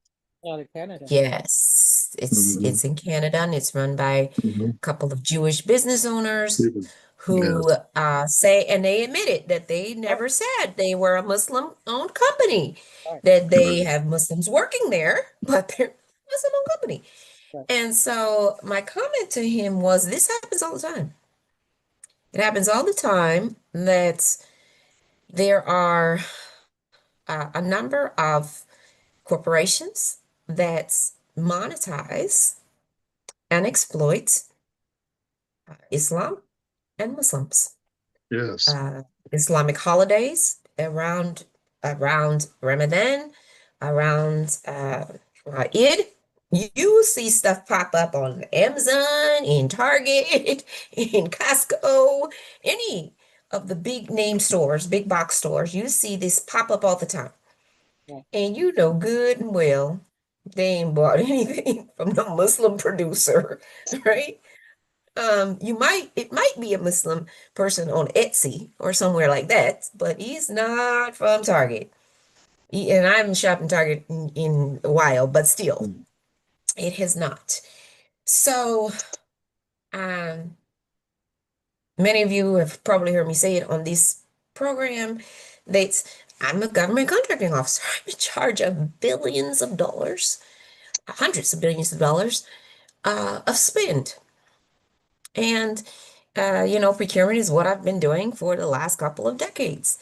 And, before Build America, Buy America, that was Buy America. And then, now they've expanded it with the Infrastructure uh, and Jobs Act uh, and under Biden. And so now Build America and Buy America, you're required to buy a great percentage of your metal-based and construction materials and even the labor that goes into it has to come from the United States. So I asked, and Sister Imrani, here is where you all come in, and especially anyone dealing in Black media, I'm going to say. I asked a question, and he couldn't answer it right away, but I want to pose this to all of us. I would like us to have a Muslim-built, Muslim-made certification system.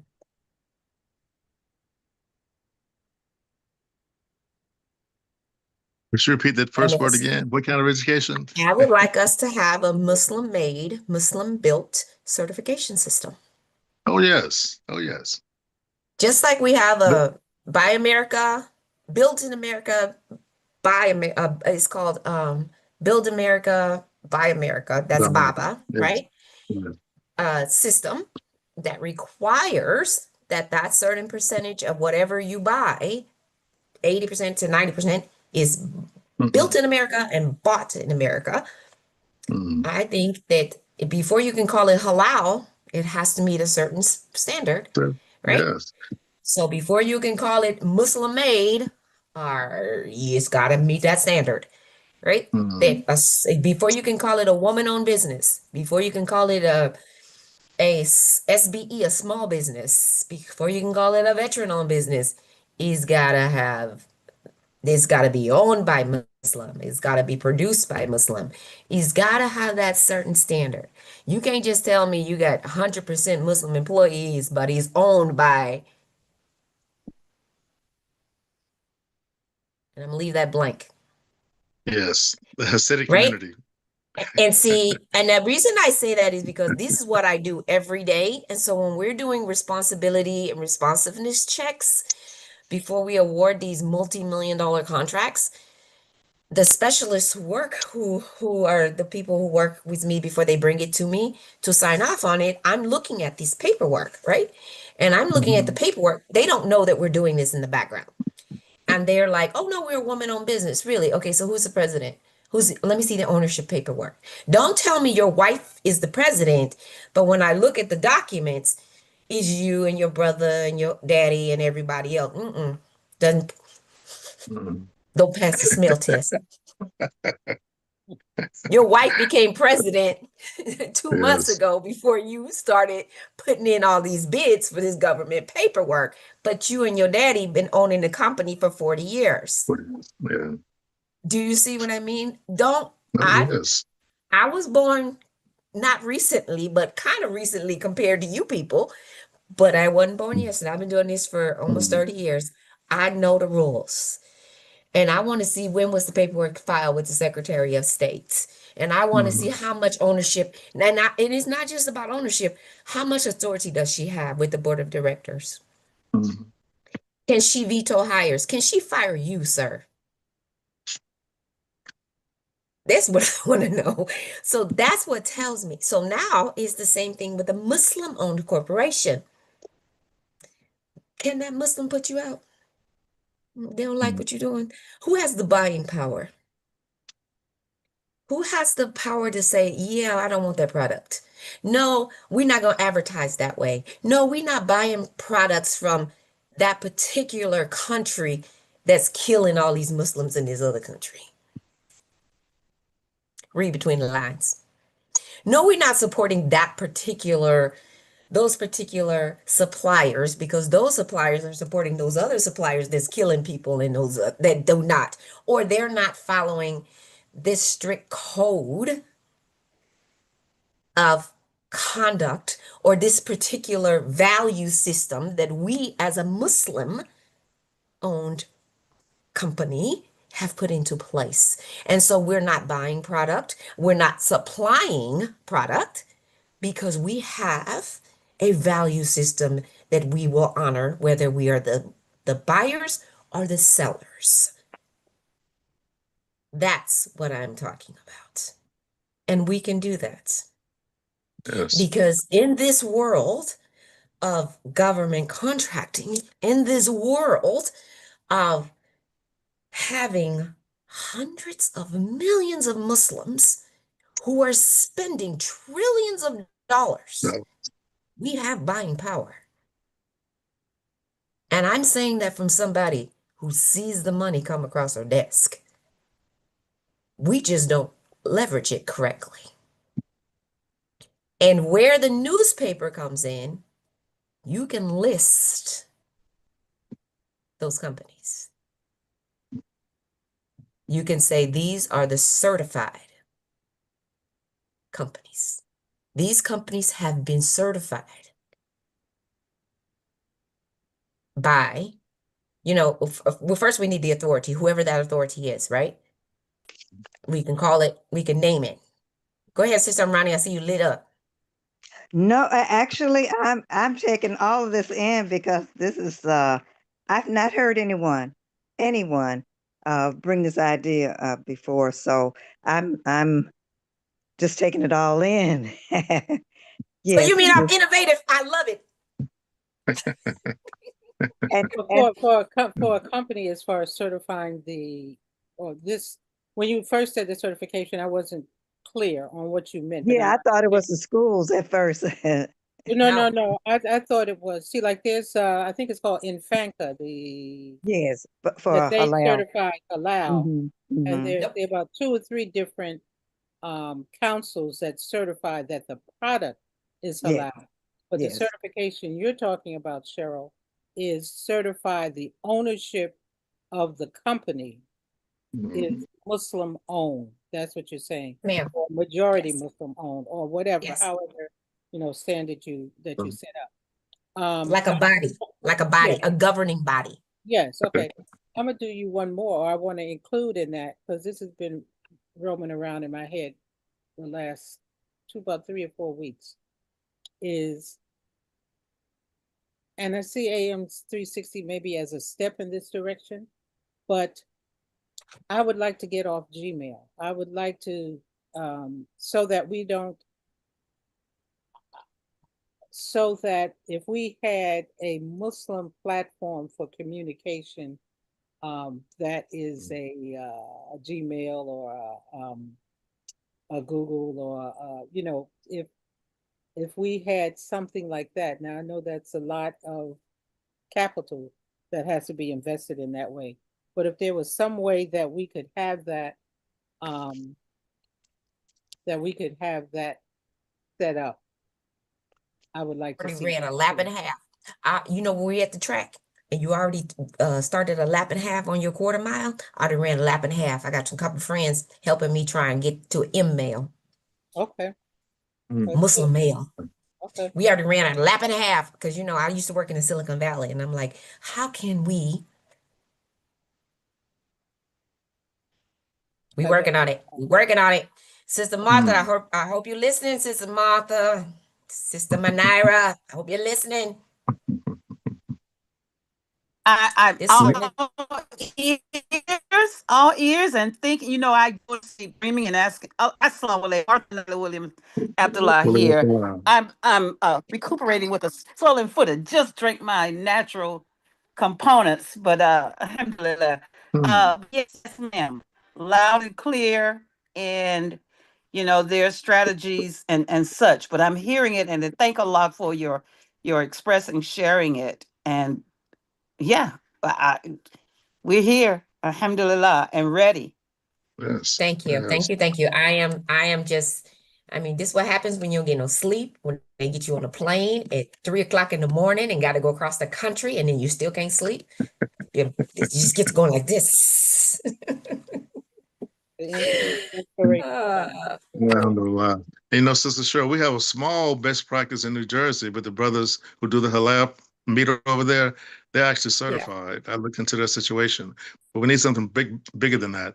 And the brothers down in Atlanta who have a program called Buy Black, they have a huge, what do Yes. you call it? Selling thing that you can buy all kind of Yes. products from. But that Distribution. Yeah. certification been Muslim, the gold star been a Muslim owned, operated, controlled. That's a whole different level that we need to go ahead and work toward. And I just throw this in. Me and brother Adam Biel went to Maryland some years ago to try to certify Islamic-based investments. Okay, Hmm. it's going to take some work, but it needs to be done because you have a lot of disagreement on what that even entails. But we need to get to that mile and a half behind you and push you to the finish line and get this thing done because it's absolutely necessary. Yeah, Yes. Absolutely. Yes. Yes. Yes. yes. Yes. And Yes. the situation in Gaza and with the BDS movement and all of that has brought about certain things also because there is an app, Zoya, I think I mentioned that Zoya, Mhm. where you can go when you're investing and check. Say like if there's a stock that I'm interested in buying, before I even Right. buy, I'll go there and I'll explore and see if it's Sharia compliant. Now Mhm. that's good to a certain extent, and then you have to. I want to get more knowledge on is the standard that they're using for Sharia compliant the best standard.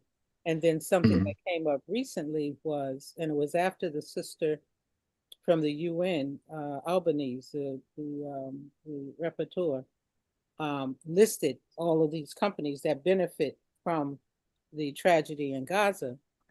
Mhm. Alhamdulillah, I didn't know any of those stocks, but it brought to my mind any kind of certification or Sharia compliant stock act should also look at do these people or do these people deal in munitions because they might be Mhm. Sharia compliant in other ways Right. when it comes Precisely.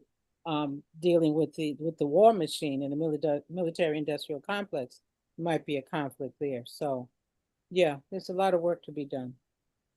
A lot of work to be done. We But can we can do do it. it. We can do it. We just got to We can do it. do it. Do it. Take the first Yes, we step, can a do step it. at a time, and divide the work up. The people who are Yes, qualified in yes, the different areas. Like the Prophet sallallahu alaihi wasallam, when he was sending an emissary, he made sure he sent the emissary that was compatible with where he was sending them. Not just precisely. sending them. He vetted. Okay, now this person will be has a skill to deal here. This person has a skill to deal here. So yeah, alhamdulillah.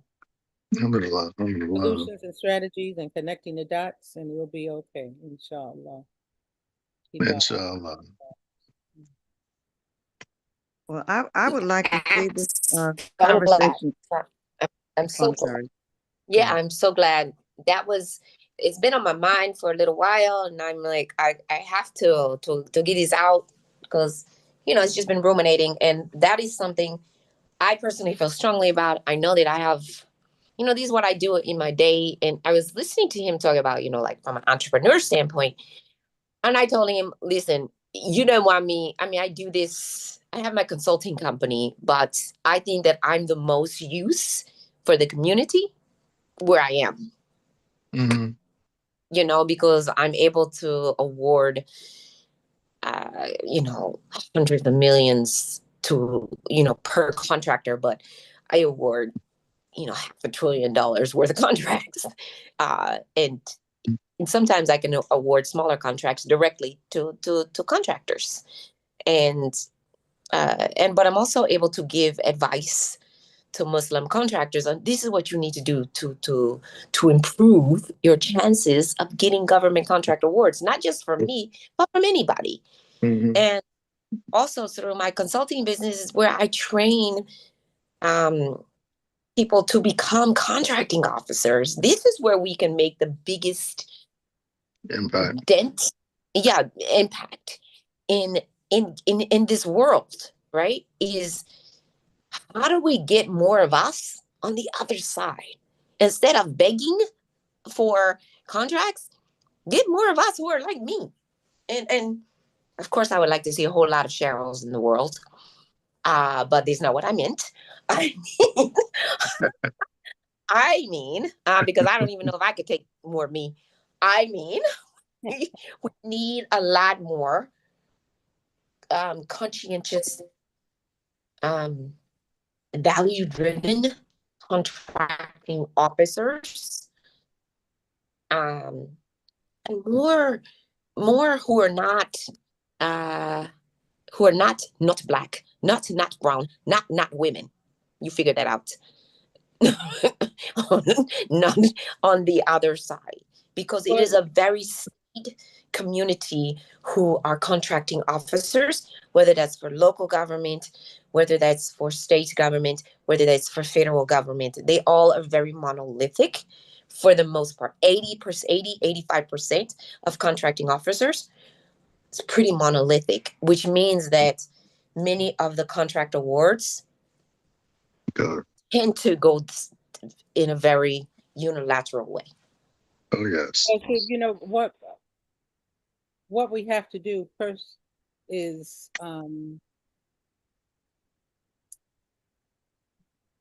when they have career day at school, ain't nobody coming in there talking about I want to be a government contractor. That's the reality. There is not an awareness of these specialty areas where we can have the type of impact that you're talking about. So we need to expand the horizon of our youngsters who are in the Clara Muhammad school system or any school system, to let them know that you have these many different kind of options that are available to you in terms of if you want to work for someone else, or if you want to be your own entrepreneur. So first, the person has to figure out what they want to do. Do they want to work for someone else, or do they want to be an entrepreneur? And depending on their choice, if they want to work for someone, then they have to know, well, what are my work options? And so a government contractor or a contract officer, two different sides of the same coin. Which one do you want to be? If you have the entrepreneurial spirit, maybe you want to be the government contractor. If you want to work for the government, maybe you want to be the contract officer. So we need to present more options besides, oh, I'm going to go to the NBA and the NFL or the MLB, whatever, you know. But even then, guess what? Or nurse or whatever. There are other opportunities. But even then, guess what? The NBA, the NFL, the MLB, the WTA, the Tennis Association, the National Hockey, all of them, guess what they have? They have procurement officers. Right. They have procurement officers. Every field that you can name has a procurement officer. Somebody is buying all their supplies. Somebody is buying all of their marketing. Somebody is, I am sitting here stalking the CPO, the Chief Procurement Officer for the NBA, because as soon as that man retires, my resume is sitting on their desk. Look here. You know, the WNBA, every one of them has to buy, not, they get them balls from somewhere. They get them towels in the locker room. They get them benches. They get their airtime. All of that has to be bought. Every transit district, every water district, every one of them, any industry you can imagine has to have a procurement officer. Every industry. And so you start somewhere. Usually they start as a contracts or a buyer, like a buyer. Every department store, that you go into has a buyer. Macy's, Target, CVS, everyone has a buyer. And then you become a chief buyer. You may be a contract specialist, a contracts administrator. Every one of them. In the federal government, everyone is a specialist or a contracting. To become a contracting officer is like at the top. And then a chief officer or something like that, a secretary. Those secretaries in the commercial world, a secretary might not be at the top, but a secretary in the federal government is at the top. Those are appointments. That's why we try and talk I try and talk to young people and say, oh, you want to be an attorney? You know, you can be an attorney in a water district. You can be an attorney in a transit district. You can be an attorney, you know, in a pharmaceutical. You can be, if you're a scientist, you can be a scientist anywhere. I'm a scientist. If you want to be an accountant, you can be an accountant anywhere. You can take that CPA can take you anywhere. Yes, it could be at a firm, but it could be in a school district. It can be in a water district. It can be, so it's just a matter of making sure that people who have the knowledge, whether it's me or some of my colleagues, disgruntled college students and college graduates who are like, I can't find a job. Where are you looking? Sometimes you have to get creative where you're looking because you don't understand where the opportunities are. And especially when it comes to like procurement and where we have the most leverage to make sure that we're getting these opportunities for the entrepreneurs or for the small businesses or for our mid businesses. Yeah, I think that's my point. Yes. Can I take 2 seconds? Do I have 2 Absolutely. seconds? Before we wrap up, we got Before we wrap you it do. up, just in terms of a strategy, you know, I'm going to suggest we adopt a school with the program from elementary through high school, and I'll tell you why. We built a $15 million aviation academy at the local airport here in Winston-Salem, built by the commissioners. This was my condition. They had to tie that program into a high school in a predominantly African-American community and make sure those kids had access to that academy, because those kids with a 2-year certificate started off making $70,000 a year because they were trained in some kind of aviation, and there are many levels of that, whether it's in the mechanic area, you know, et cetera. But if they had that certificate, they could start off with that level of training. So I made the condition, we'll give you 15 million, yes, under these conditions, 1, 2, 3. You got to involve these schools that are close to you, predominant our community, to be students in that academy. And that's what happened. But you got to have the policy in place to do that. So that one school concept, as a field test, do that, measure the success, and use those best practices to, of course, you know, spread the good word. Spread the good word, inshallah. All right, I used up my 2 seconds up. I'm done. Je suis fini maintenant, s'il vous plaît. Okay. Merci, merci. All right. So let's wrap these up. Anything else, Sister Amatullah, before we wrap it up? Next week, we're going to try and do a deep dive into the Congo and preparing people for October when we have activities from our great organization that we have come into knowledge about, the Friends of the Congo, headquartered out of DC, with some great people in the DC, Atlanta, New York area who are working with that organization. They have an October month-long activity called Congo Week, and in different weeks they have different activities. They have a film showing in Harlem. So, but next week I hope to have on one of the founders of Friends of the Congo, looking at the Congo, a brief historical overview, looking at what's going on now, looking at the agreement that 47 tried to facilitate with the parties there in the area to see the wholesomeness of that agreement and the effectiveness of that agreement, hopefully. So inshallah, that'll be next week on MAP5. So bring your questions about the Congo. Yes, ma'am. Yes, ma'am. All right. And with that, I would like to tell you to keep your head up. There's a lot going on. Stay positive. Stay philanthropic. Stay prayerful. Stay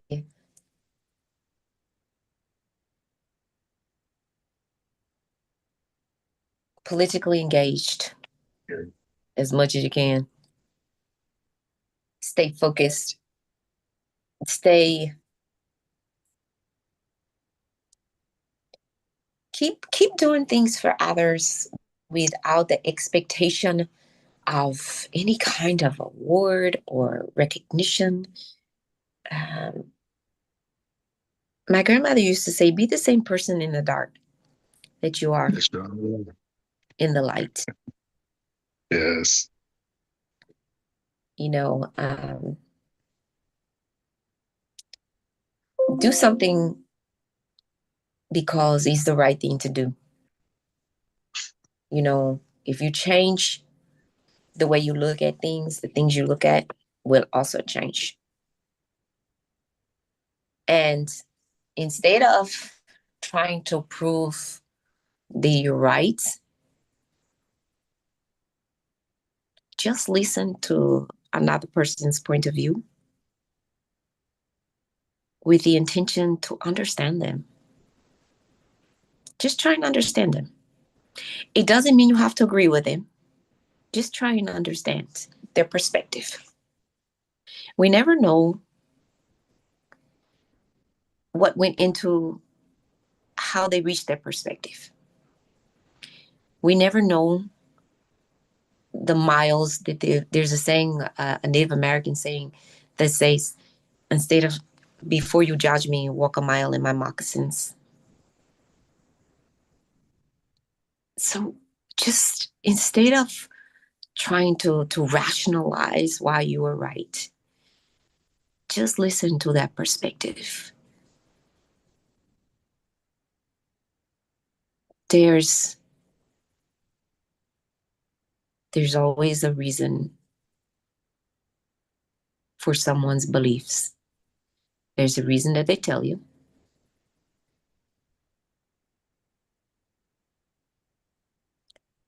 There's a reason that they believe. And then there's the truth. And we don't know which one is which. That's what I tell my husband. But that's what men. It's with men. Oh man. Oh, the sun rises from the east, though. That's in the west.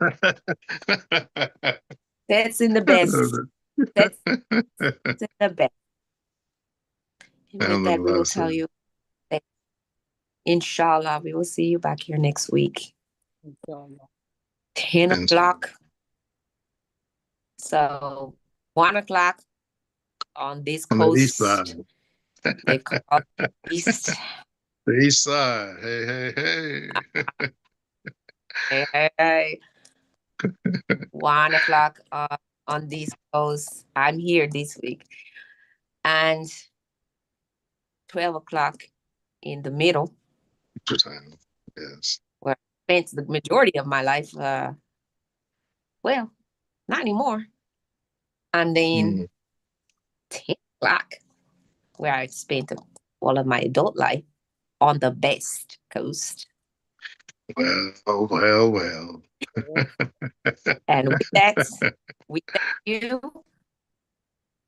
Assalamu alaikum, and that's a wrap. Walaikum assalam. Go Valkyries! Alhamdulillah. Alhamdulillah.